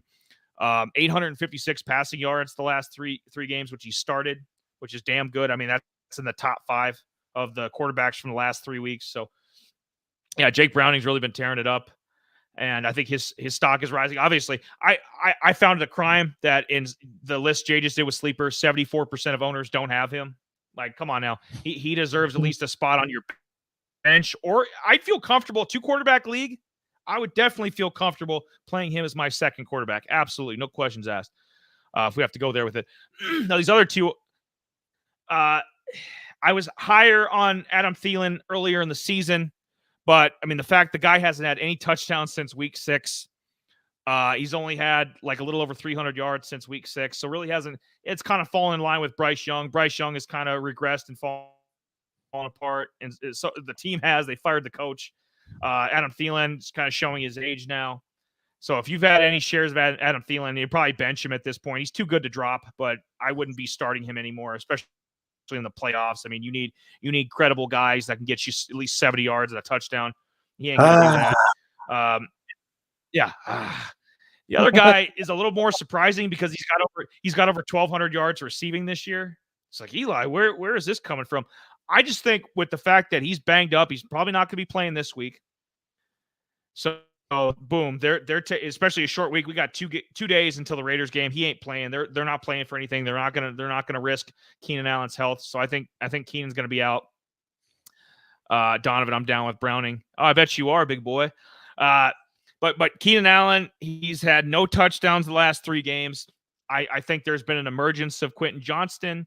And, with Easton Stick being in there over Justin Herbert, I think that's going to hurt Keenan as well, because Herbert and Keenan Allen have been a dynamic duo over the last 4 years. So I think that's going to affect things as well. I'm not sure if Stick has quite the rapport with Keenan. So I would say going forward, you got to play. If he's healthy week 16, absolutely your fantasy championship hopes depend on it. You got to play him, but I'm not as high on Keenan Allen as I would have been a couple weeks ago with a healthy Justin Herbert. So those are my 4. Ooh, not bad at all. I mean, I have shares of Adam Thielen in our 16-man league, and I have to play him no matter what. So I'm just hoping for the best, and hopefully Bryce Young can actually get a little bit better and keep tossing the ball to Thielen. So yeah. So for my risers and fallers, I only got one faller. Most of my guys are risers. I'm going to start at the bottom here real quick. Breece Hall, even though Eli told me to bench this guy, you know what? I benched him, and look what happened. I hate you. And now I'm out of the playoffs. No, I'm just kidding. Yeah, the part of my plot to keep you out. So the one time that I bench him, I lost my second place first round bye, but it is what it is. But I'm gonna still get, I still played him in most of my leagues. Keep him in your, if you got somebody better to play over him, like an Alvin Kamara, maybe it's possible. But if you don't, Breece Hall would be your guy to kind of just stick in your lineup with Wilson being back. I like the fact that Wilson is back just because he can handle the offense a little bit more. He's been there a little bit longer. And my other guy is Jaden Reed. It just seems like each time, I hear about the Packers, it's Jaden Reed touchdown, Jaden Reed this, Jaden Reed that. We're in the hell's Christian Watson. I mean, we talked about him, last week a little bit, him kind of being, kind of a riser here, but he was injured, didn't play this week. I think Dobbs is kind of Donovan. What's up with Dobbs? I haven't heard about Dobbs. I mean, Dobbs hasn't really been done much either. He kind of had a down week, but it seems like the rookie is coming in and actually getting her done. So I mean, if you're especially in deeper leagues, Jaden Reed is not a bad option for you. So he's still a riser for me. Is there a guy named George Pickens on here? Yeah, I see it. 2 thumbs down. Yeah, big old thumbs down. But yeah, George Pickens. It's kind of sad to say I drafted him, like kind of try to be like my first or second, like wide receiver. And yeah, he hasn't really done anything all this year. And it just seems like he keeps downing, just keeps going, arrows keep going down, like his stock is going down, down, down, and down. But Yeah, it's sad. I have shares of Pickens, and I actually have to pin him on the bench. So yeah, if you don't have to play George Pickens, I would just keep him on your bench. Um, on the other hand, my other riser is Isaiah Likely. Um, so Isaiah Likely, when the main tight end, Andrews got injured and hasn't been playing. You guys should just rust out and got Isaiah Likely no matter what. No matter what happens, you go out and just snag him up. You put him on your Yep. bench just in case he blows up. Or, if you don't have anybody, you stick Isaiah Likely in your lineups no matter what happens. Just because Jackson likes tossing to his tight ends. So in that fact, I was on another stream, or not another stream. I made a comment on the other stream about, hey, what about Isaiah Likely? People should be playing Isaiah Likely, but they didn't like that idea. But I thought Isaiah Likely would be a great idea to be playing no matter what happens in these situations. But other than that, everybody's got their point of views. I like Isaiah Likely. He's a riser for me, even though last year he actually was, when Andrews went out, he helped the team get down the field. He's a good pass catcher in the tight end position. So make sure you guys go out and make sure you guys got Isaiah Likely wherever you guys can get him. He should be like 100% rostered, no matter what. But those are our risers and fallers. Any other quick any other? Yeah, I'll just say, yeah, Brees Hall. Like I said, a lot. If Zach Wilson's going to be the guy going forward, as he should be, Brees Hall, yeah, definitely back in the starting lineup for everybody. It's just gotten a weird year with the Jets. Jaden Reed has been tearing it up all season. Can get a rushing touchdown, can get a receiving touchdown, just all over the place. His stock is, yeah, definitely up. George Pickens, I wouldn't touch anybody on Pittsburgh, honestly, right now. Just junk. And then Isaiah Likely, of course, yeah. Going forward, I don't know if he's a top 12 fantasy tight end. Like if you're in a 12-man league and you got a playoff matchup, it's tough to put him in. But 16-man, definitely, yeah, you got to start him every week. There's no debate there. If he's your 16-man starting tight end every week. But those are just my thoughts. But his stock is definitely up, with Mark Andrews being out for the rest of the season. Absolutely. Yep, I was just gonna see where Likely was real quick, but he's probably at the bottom here quick. I was gonna see where he ranked overall with the tight end position before we get wrapped up. But if not, it's all right. Oh, so he's 35th overall, and he's still available in he's only 59% rostered, so he's out there in still a lot of leagues. So yeah. He was only 36% started this weekend too as well. So go out there, guys. Go out there and snag up Likely, get him off the waiver wires, because he can get you a touchdown no matter what happens. That's just the way the Ravens offense is, because their tight ends are always heavy like that. So yeah. All right, guys, we're gonna wrap this up, and then we will jump into Eli's DFS bargain bins. So we will be we'll be right back. Oh, he's got his shopping cart ready. Shopping cart. I can't even talk right, probably all confuzzled here, All right, guys, we'll be right back.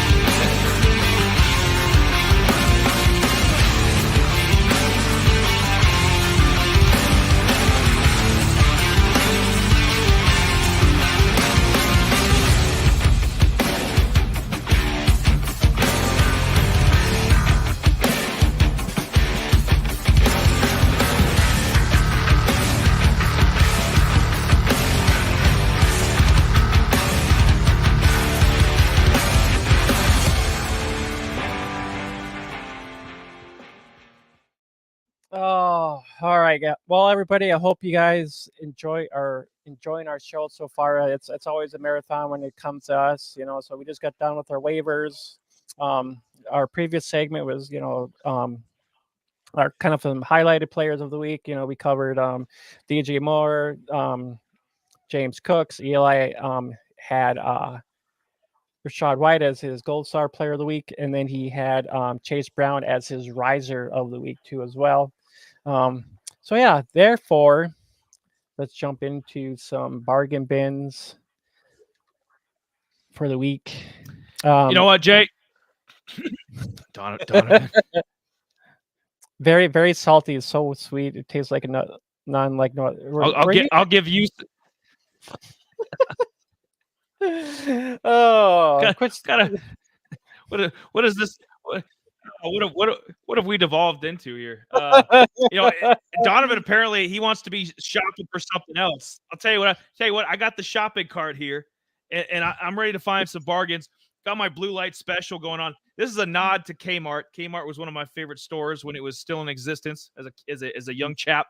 I think there's one left. I think there's one Kmart left. I think there's one left. Well, oh, good. This is probably the quality of their shopping carts, anyways. But anyways, we're gonna do a little shopping here. You know, so I preface this with I go with DraftKings to do this because DraftKings is just my personal favorite. There's other places, FanDuel, probably a couple other apps that you can do this on. I love DraftKings. Usually do the classic 9-man. There's other games you can get involved in. You can bet on games or players. Like what I just love all the variety of DraftKings. So that's just where I go. And under DraftKings, under the classic 9-man, you got 50 grand to play with. So I keep each of the players here under 5,500 because you can't fill the team out with 9 Tyreeks. You can't fill it out with 9 CMCs. You can't fill it out. Yeah, I wish we could 9 AJ Browns. You can't do it. So we got to find some bargains here. So you know what? Let's pull the shopping cart. Aisle 2. I think I'll take OBJ at number 1. He's had. He doesn't have the yards to show for it. Like he doesn't have like 900 yards and 7 touchdowns or anything crazy like that. But from where he was, I didn't even think he'd play this year. I mean, I know Baltimore signed him to a pretty big deal, but he's been impressive.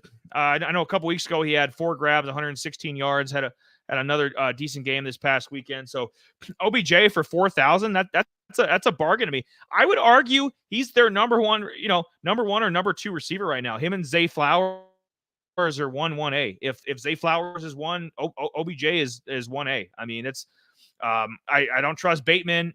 Duvernay, they just put on IR. I put on the scroll there, and Duvernay was inconsistent. Isaiah Likely we both like, but no pun intended, but not quite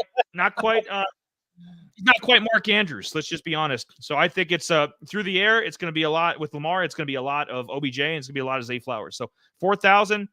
I like the matchup against Jacksonville. I mean, we saw what Joe Flacco just did to Jacksonville's secondary. So I like the matchup, and I like the price. Oh, aisle 6. Got another blue light special going on. Sound the sirens. Zach Charbonnet, 4,800. I got him at number 2. That's a hell of a deal too. He's kind of taken over the feature back role from Kenneth Walker. He really has in terms of touches. Getting targets out of the backfield.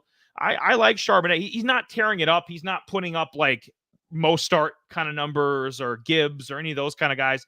Not putting up the 90 yards, 2 touchdown stat lines. But I think that'll eventually come. If you can get 75 yards and a touchdown from him, I'll take it.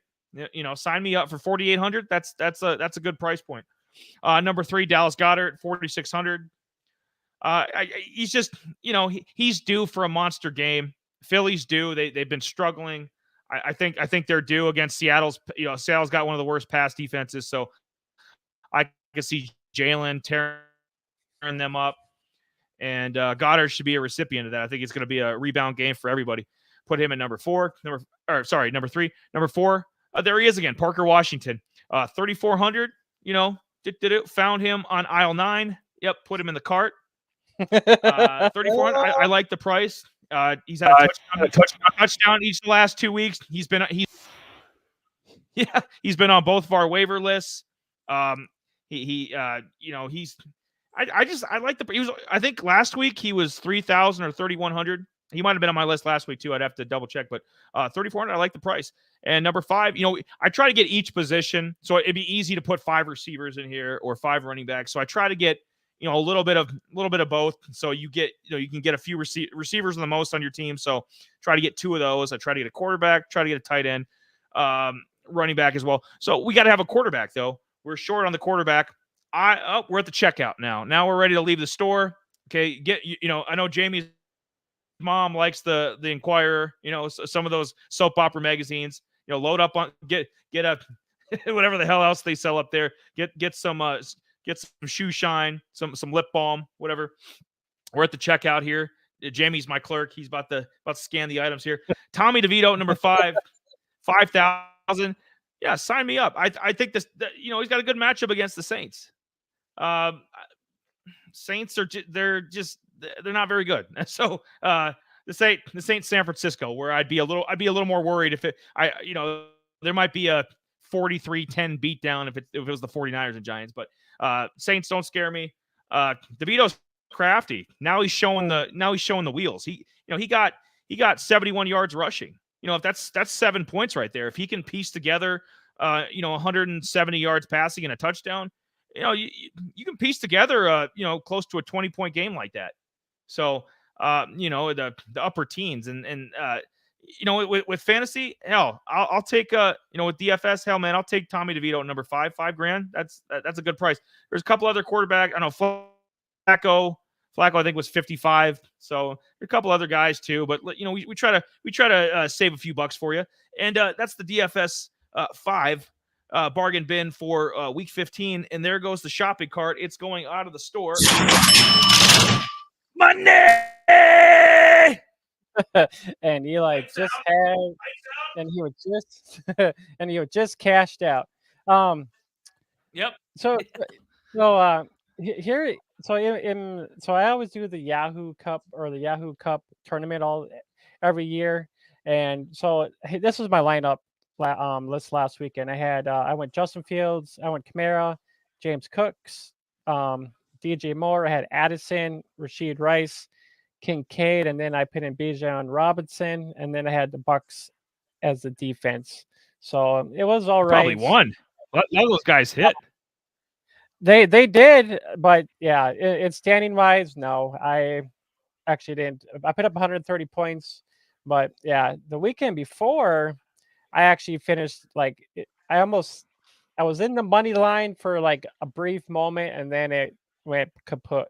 But I ended up finishing like 9,000 out of like a million people that play this, whoever was in there at that time. So I always like doing tournaments, just try to do, just kind of give a different variety. I know this is probably smaller cash leagues and stuff like that. I kind of try to do some of them every once in a great while, but I always kind of end up doing like the tournament part on Yahoo just to get different varieties, see what happens. And, just then you can kind of take a look at, okay, well, this guy hit, this guy doesn't work, we're going to get some good value to kind of get some heavy hitters and whatnot. So it always just kind of varies on what you want to do with most of your lineups and whatnot, because everybody is a little bit different, especially if you don't have especially if you don't have if you're only tossing in $5 here and there, like a couple dollar games or 25-cent games or whatever, just to mess around, see how things go. I mean, everybody's a little bit different. I mean, that's kind of how I am. I might do 50-cent games,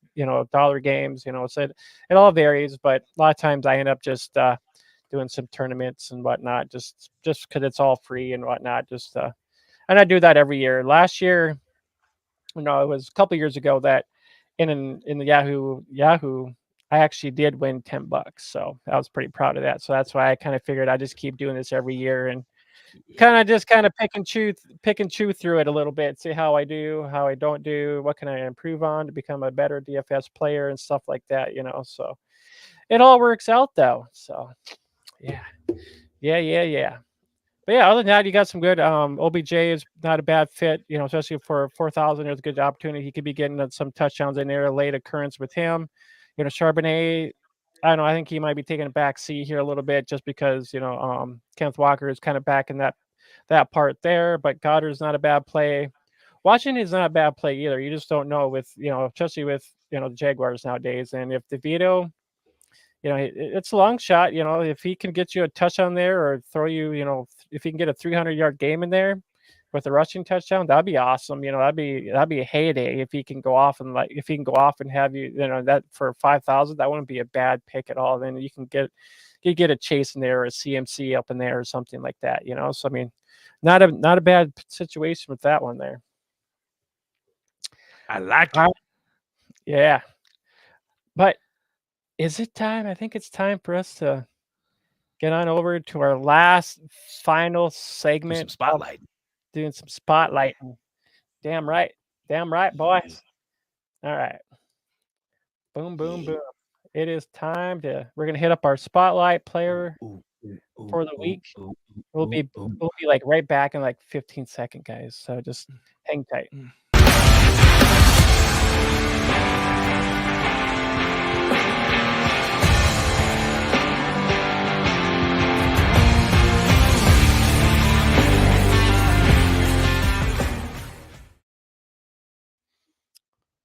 Well, hey, nice to see you guys again. Welcome into Auto Rhythm Fantasy Sports. I'm Jamie. That's Eli. We're actually gonna hit up Hello. we're gonna hit up some college spotlight this week, like we do every week. We are actually going to be hitting up Isaiah Davis from South Dakota State Jackrabbits. He's a running back. I think this is his senior year. It's a very possible he'll be entering the 2024 NFL draft. So we're going to be talking about him. Hopefully he gets drafted, but it's a long shot. But that's who we are gonna talk about today. So a little bit different from the FBS. So we're gonna take a little notch down to the FCS division, and yeah. All right, big boy. Take a couple steps down. Take a couple steps down to the FCS. Doesn't mean that there's any drop off in quality sometimes. I was reading somewhere where if South Dakota State had been a FBS program, they would have been a top 30 team. I believe it. I mean, I think they could have competed with Auburn, teams like that were, Kentucky, maybe 7-5 kind of, FCS teams. Absolutely. So, and they've been stacked. There's been a bunch of guys. I mean, Pierre Strong. I mean, the list goes on and on. Dallas Goedert. There's been a bunch of these boys come from SDSU that have made the NFL lately and made an impact too. So, and he might be the next. Right now, I have him. Donovan, never had a closer shave in my life. Even my wife is impressed. Harry's razors. come endorse us. We're waiting for you. Oh, dude, yeah, I actually use their body wash. I use their shampoos, man. I know Harry's is the shit. I love their shit. Help us, Harry. Harry's help us build the channel, and we'll preach the gospel. Come, come hither. Yeah. Isaiah Davis. So I have him in the NFL comp. I have him as Zach Charbonnet. Obviously, he's not going to be a second-round pick, but just based on the speed, the skill set, kind of a workhorse guy, 6'1", 220. That's about the same size as Zach Charbonnet.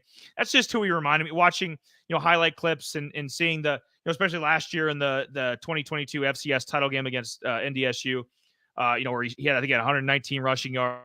So he against the top FCS programs, he's had over 100 yards against all of them. So I mean, he's not racking up yards on Ohio State or he was never given that opportunity.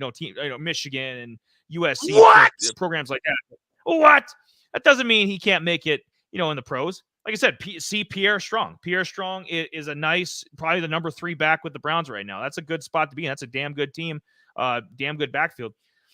So right now they have him overall draft buzz 294th, correct, 28th ranked running backs. We're looking at probably an undrafted free agent, but see Keaton Mitchell from this past draft. Keaton Mitchell was an undrafted free agent, and he's had some really good games with Baltimore lately. And I think he had 64 yards again on Sunday. So that doesn't mean anything. Like I said, he's got good NFL size, decent speed. Doesn't have the afterburners. He's not a home run hitter or anything. Not Adrian Peterson or a guy like that. But just a workhorse kind of back. And I think a lot of teams could use that. A lot of teams, Tampa. I think he'd be a nice compliment with Rachaad White if he could make the team and him and Sean Tucker, in the Bucs room. I think Dallas could use him. The Panthers, I mean, Miles Sanders is junk. So there's a couple places. I mean, he could be the, start out as probably a practice, make the practice squad, and then who knows, go from there. Like I said, Keaton Mitchell is like best case scenario for this year, where he's an undrafted guy that just works his way up. Has a great preseason, and the sky's the limit. Look at his stats from the last 2 years, and these are at the FCS level, obviously. I mean, we were talking up Chase Brown earlier in the show. He did that at Illinois against Big Ten competition. I mean, Isaiah Davis is doing this against FCS, but still, I mean, they're impressive numbers. Had over 1,400 yards rushing last year with 15 touchdowns. This year, not quite as many rushing yards, but the average is up. 6.8 average per carry, 15 touchdowns, almost 1,400 yards. And then you throw in, which is going to make him a valuable, because most of these guys are just kind of like Adrian Peterson guys of this size, 6'1", 220. They weren't a lot of, back in the day, they weren't really pass catcher guys. You think of more like Jahmyr Gibbs size guys that'll catch, or Rashad White, guys like that. But this guy, 22 catches, almost 200 yards, a touchdown through the air catching passes. That's going to help his value in the NFL. And, he was an FCS All-American. Of the All-American team for the FCS for 2023, this was the running back. So a lot of accolades for this guy. Helped them win a national championship in FCS last year. And like I said, I saw Zach Charbonnet just based on the size and kind of the skill set and the speed. Zach Charbonnet right now is technically a starting running back in the NFL. It's going to be a ways away, if at all, for Isaiah Davis to reach that level. But what are your initial thoughts on Isaiah Davis? Ooh, Isaiah Davis. Well, I mean, quite honestly, he's a different character. I mean, he's a guy who actually was behind, Pierce Strong, the Rabbits. They actually had a 1-2 punch last year. Both these guys pretty much tore up the FCS level last year because, Isaiah Davis had, about, I think he had 13 or 1,400 yards rushing last year, on top of what he did this year. Pierce Strong, actually, I'm sure Pierce Strong had over 1,000 some odd yards last year. So it just showed that the Jackrabbits had a 1-2 punch last year. And Pierce Strong got drafted by the Patriots. So I mean, even though Isaiah Davis is almost he's kind of similar guy, but it's going to be hard saying if he'll end up getting drafted. There's a good chance he could be undrafted. But overall, I mean, just kind of digging into this guy a little bit. I mean, 1,300 yards rushing this year. That's fourth in the FBS, division, but first in the conference because they are actually in the Missouri Valley Conference. So that he was in first in their conference. We already talked about the 15 touchdowns this year. He matched what he did last year. He had 15 touchdowns last year too, as well. Then he had pretty good season. Well, they're actually in the playoffs right now too. So his longest run of the year so far is actually against Villanova here this last weekend. But yeah, so actually he had 1,400 yards last year. I actually had the stats here. So he actually had 1,400 yards compared to 1,300 yards, same touchdowns. Overall, like he actually had, so total purpose yards, he's like this is all just in the FBS, not the, FBS. So this all the FBS, Division 1 here. Is right? They're Division 1 or Division 2, I think. They're all considered Division 1, but there's just the subdivision of. Yeah. So it's yeah, I'll just other than that, he's had a total of him actually being with South Dakota. So in the whole FCS, he's second overall in rushing with 4,350 some odd yards rushing overall, just with him being in South Dakota. And then he's about yards per game. He's third with about 99 yards per game, give or take there. And then all-purpose yards, over 5,000 some odd yards. That's third best in the FCS conference there. And then he actually is tied for fourth in the FCS, but tied for fourth, but give or take, it's probably six because with quite a few guys, 15 touchdowns, give or take there. But with total touchdowns, he's seventh overall in the FCS, and then he was first overall within the conference. So I mean, you can just tell that South Dakota is the team to be reckoned with, in the FCS division. The Bisons were kind of the guy, the Bisons were kind of that team, but I think they kind of, once they lost, Wentz,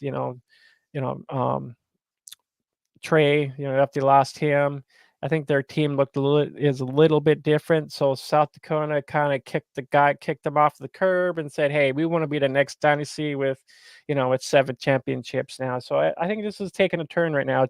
South Dakota finally got their first championship this upcoming season, and they're going for the second in a row now. So I'm hoping that so Isaiah Davis could be the guy to come in and help them get another second championship in a row.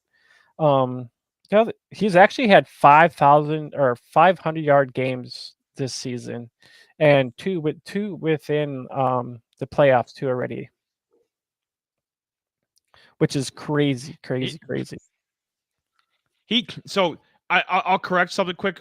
Pierre Strong was 2021, and I think Davis had a good. He was kind of the backup. Yeah, like you were saying, he was the feature guy. I just wanted to correct that, just in case people thought we said 2022. So it was 2021 that both of those guys were there, and then Pierre Strong got drafted.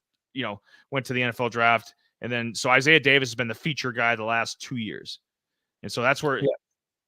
But yeah, those that's crazy, man. Over 5,000 all-purpose yards, for a career. I mean, that's got to be one of the highest in FCS history. Yeah, that's third overall in jeez. Yep. And then so I was just kind of seeing if anybody. So I like to go 27 or 24/7 Sports real quick because they always give out like where guys sign, or if they got any other, if anybody wants, how many like colleges are interested in. And pretty much South Dakota was the only team. He pretty much signed with South Dakota right away. There was no one else out there that was interested in him at that time. So he ends up signing with them. I know you like looking at PFF. The crazy funny thing is I was kind of looking at who would be like some teams that would be interested in trying to sign this guy, and they had Green Bay, Chicago, and the Patriots. And I'm just like, no freaking way. I'm like, come on, man. It's like, we don't need another, Jackrabbit going to the Patriots where they just go to end up dying, Right.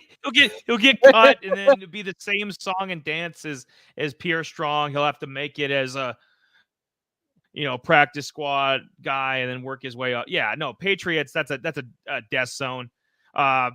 It is. Green Bay, if Green Bay doesn't end up taking Braylon Allen, let's say it's I think they need a running. I do. I really do, because Aaron Jones I don't trust anymore. AJ Dillon might ask for some more money. I think he's going into his second contract, so I don't know if they're going to bring him back or not. Patrick Taylor, he's just a complimentary third, fourth guy, just a depth chart guy. So there might be, if they might take two of the same kind of guy, Braylon Allen, big bruiser guy, and then undrafted Isaiah Davis, bring him into Green Bay. I think, and he's from Joplin, Missouri, so he's a Midwest guy. So I get the whole Chicago. I think Dallas. Honestly, of all the teams, I think Dallas and Carolina are like the two that I'm like. I think he'd be a Carolina. He could definitely make some waves there, being a nice, if he ever worked his way up and it was a compliment to Hubbard.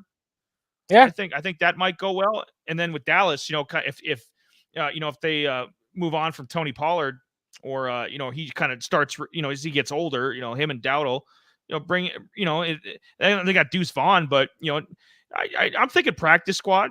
Dallas brings him into the practice squad. He works his way up. I like Dallas and Carolina a lot for landing spots for him. Yeah, for sure. And Dallas ain't that far from Joplin, Missouri, so it's kind of his region of the country. He'd kind of be home. So we're technically not that far from Texas. If you really think about it, it's what, 4 states? Yeah, pretty much. Yeah, give or take. Yeah, just some pros and cons. I think he's kind of more like you mentioned that he doesn't really have that home run speed, which I kind of saw. I mean, he's kind of got that first to second level burst a little bit, but really trying to like if they're on the other end, him trying to like really get it done, he doesn't really have that speed. I mean, defenders can catch up with him quite a bit. If someone's a little bit quicker, I mean, that'll be, so he's kind of got that little bit of downfall with him, but I think he's a good red zone running back because I mean he's more of a Yeah. hefty kind of a bruiser kind of guy. So I mean he's good. He'd be good in those like 20 yards and out kind of back, or 30 yards. I mean, that would be his playing field where he would be like, that's where he'd be most comfortable at. Or, I mean, he actually can break, he can actually break, tackles because he's the kind of a guy who actually likes contact. He'll want to run you over kind of guy. So, I mean, that's Isaiah Davis. He's kind of like one of those, he's kind of like a one cut kind of guy, he's kind of, one cut and then kind of move. I mean that's kind of his forte. I mean, you don't really see a spin move. He's not No, there's nothing pretty about. I mean, but you need a guy like that on your depth chart. I feel like let's say there's 3 running backs, kind of like what the Bills do with Tyler Johnson, Latavius, and James Cook. You need like Dallas could use a third. With Pollard and Rico, and then you bring in a big bruiser like they had with Marion Barber back in the day. You bring this guy in as a bruiser, and he kind of has his role on the team. I don't see him being a feature back. Like I said, Zach Charbonnet is like, I mean, that's probably unattainable because Zach Charbonnet is going to be him and Walker are going to be like 1A in Seattle for a while. Like he's going to be a feature back on an NFL team. I don't see Isaiah Davis being a feature back on an NFL team, but he could in the running back room, he could definitely make a difference. You could be like, he could be on the waivers next year, and then we're talking, Isaiah Davis is 4% rostered. So we try to bring up guys that were like, week 15 of 2024, you're like, maybe I need to go pick up Isaiah Davis for a week or so. So he'll be in that range, like be a touchdown guy, kind of a specialist running back if he makes it in the NFL. Yeah, and that's not very good at pass blocking. Not very good at pass blocking either. That was his lowest of all. Like Draft Buzz does all the skill sets, all the graphs and stuff. So his lowest mark was pass blocking. Yeah. So being not a third down back or anything like that, but yeah, I think if it came down to it, he'd be kind of, if it did come to it, if he did get in that role, he'd probably play the first, be a first and second guy, and then bring the pass catching back in kind of guy. He let him kind of be the bruiser, a couple plays and take him out kind of guy. Like I just saying, he's not much of a pass catcher, so I mean he's more of that he's kind of more like a Derrick Henry. He just likes just pound at you to tackle kind of guy, and that's what he kind of is.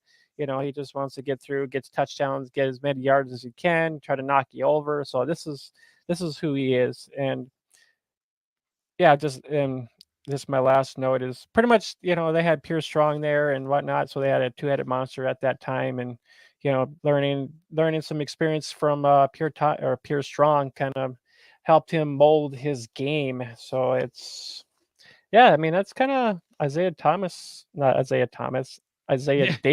My bad. But yeah, that's kind of yep. I think we're ready for NBA talk. Yeah. Right. But yeah, I think that kind of covers all the notes I had on him and whatnot. So yeah, I think that was a pretty good college spotlight, guys. I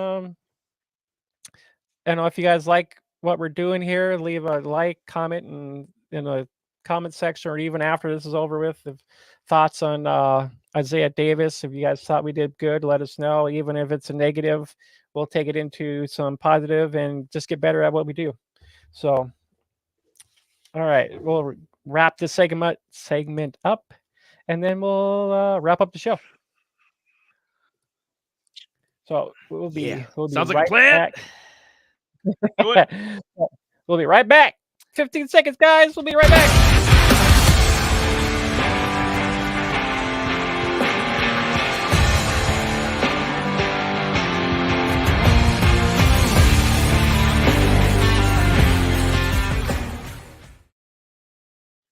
All right, guys. I hope you guys loved our show. It's been a long haul. We pretty much recapped a little bit of the week, talked some trash about some guys. We covered James Cook, DJ Moore, and then we had Chase Brown and Rashad White, and pretty much our highlighted players for the week. And then we did some waiver wires, and then we got into a bunch of other stuff. I don't know. I don't know. I mean, I just don't know anymore. But yeah, we hit up some college spotlight. It's been it's been a marathon tonight. Yeah, we touched on a bunch of different stuff. So, but I mean, we've gotten a lot better about breaking the show up. We know that it's hard. It's a hard watch to do 2+ hours of this stuff.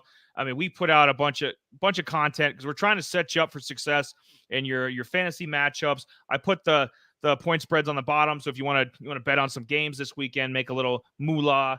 DFS, you want to do some daily fantasy stuff. Bet $1, $10, $5, whatever. Kind of smaller change stuff. We set you up with a bunch of different things. Prepare you for next year.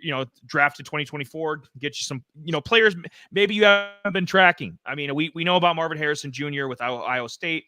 We know about Caleb Williams. We know about Drake May. We know about Jaden Daniels. Guys like that. So we're trying to find more hidden gems that could be on your fantasy team next year, especially if you're doing dynasty or just a draft in general. Like these guys, like Keaton Mitchell. Like Keaton Mitchell is a perfect example of what Isaiah Davis could turn into, where it's like he's got value if he makes a practice squad and eventually gets promoted to the main 53-man roster. So we set you up with a bunch of different ways.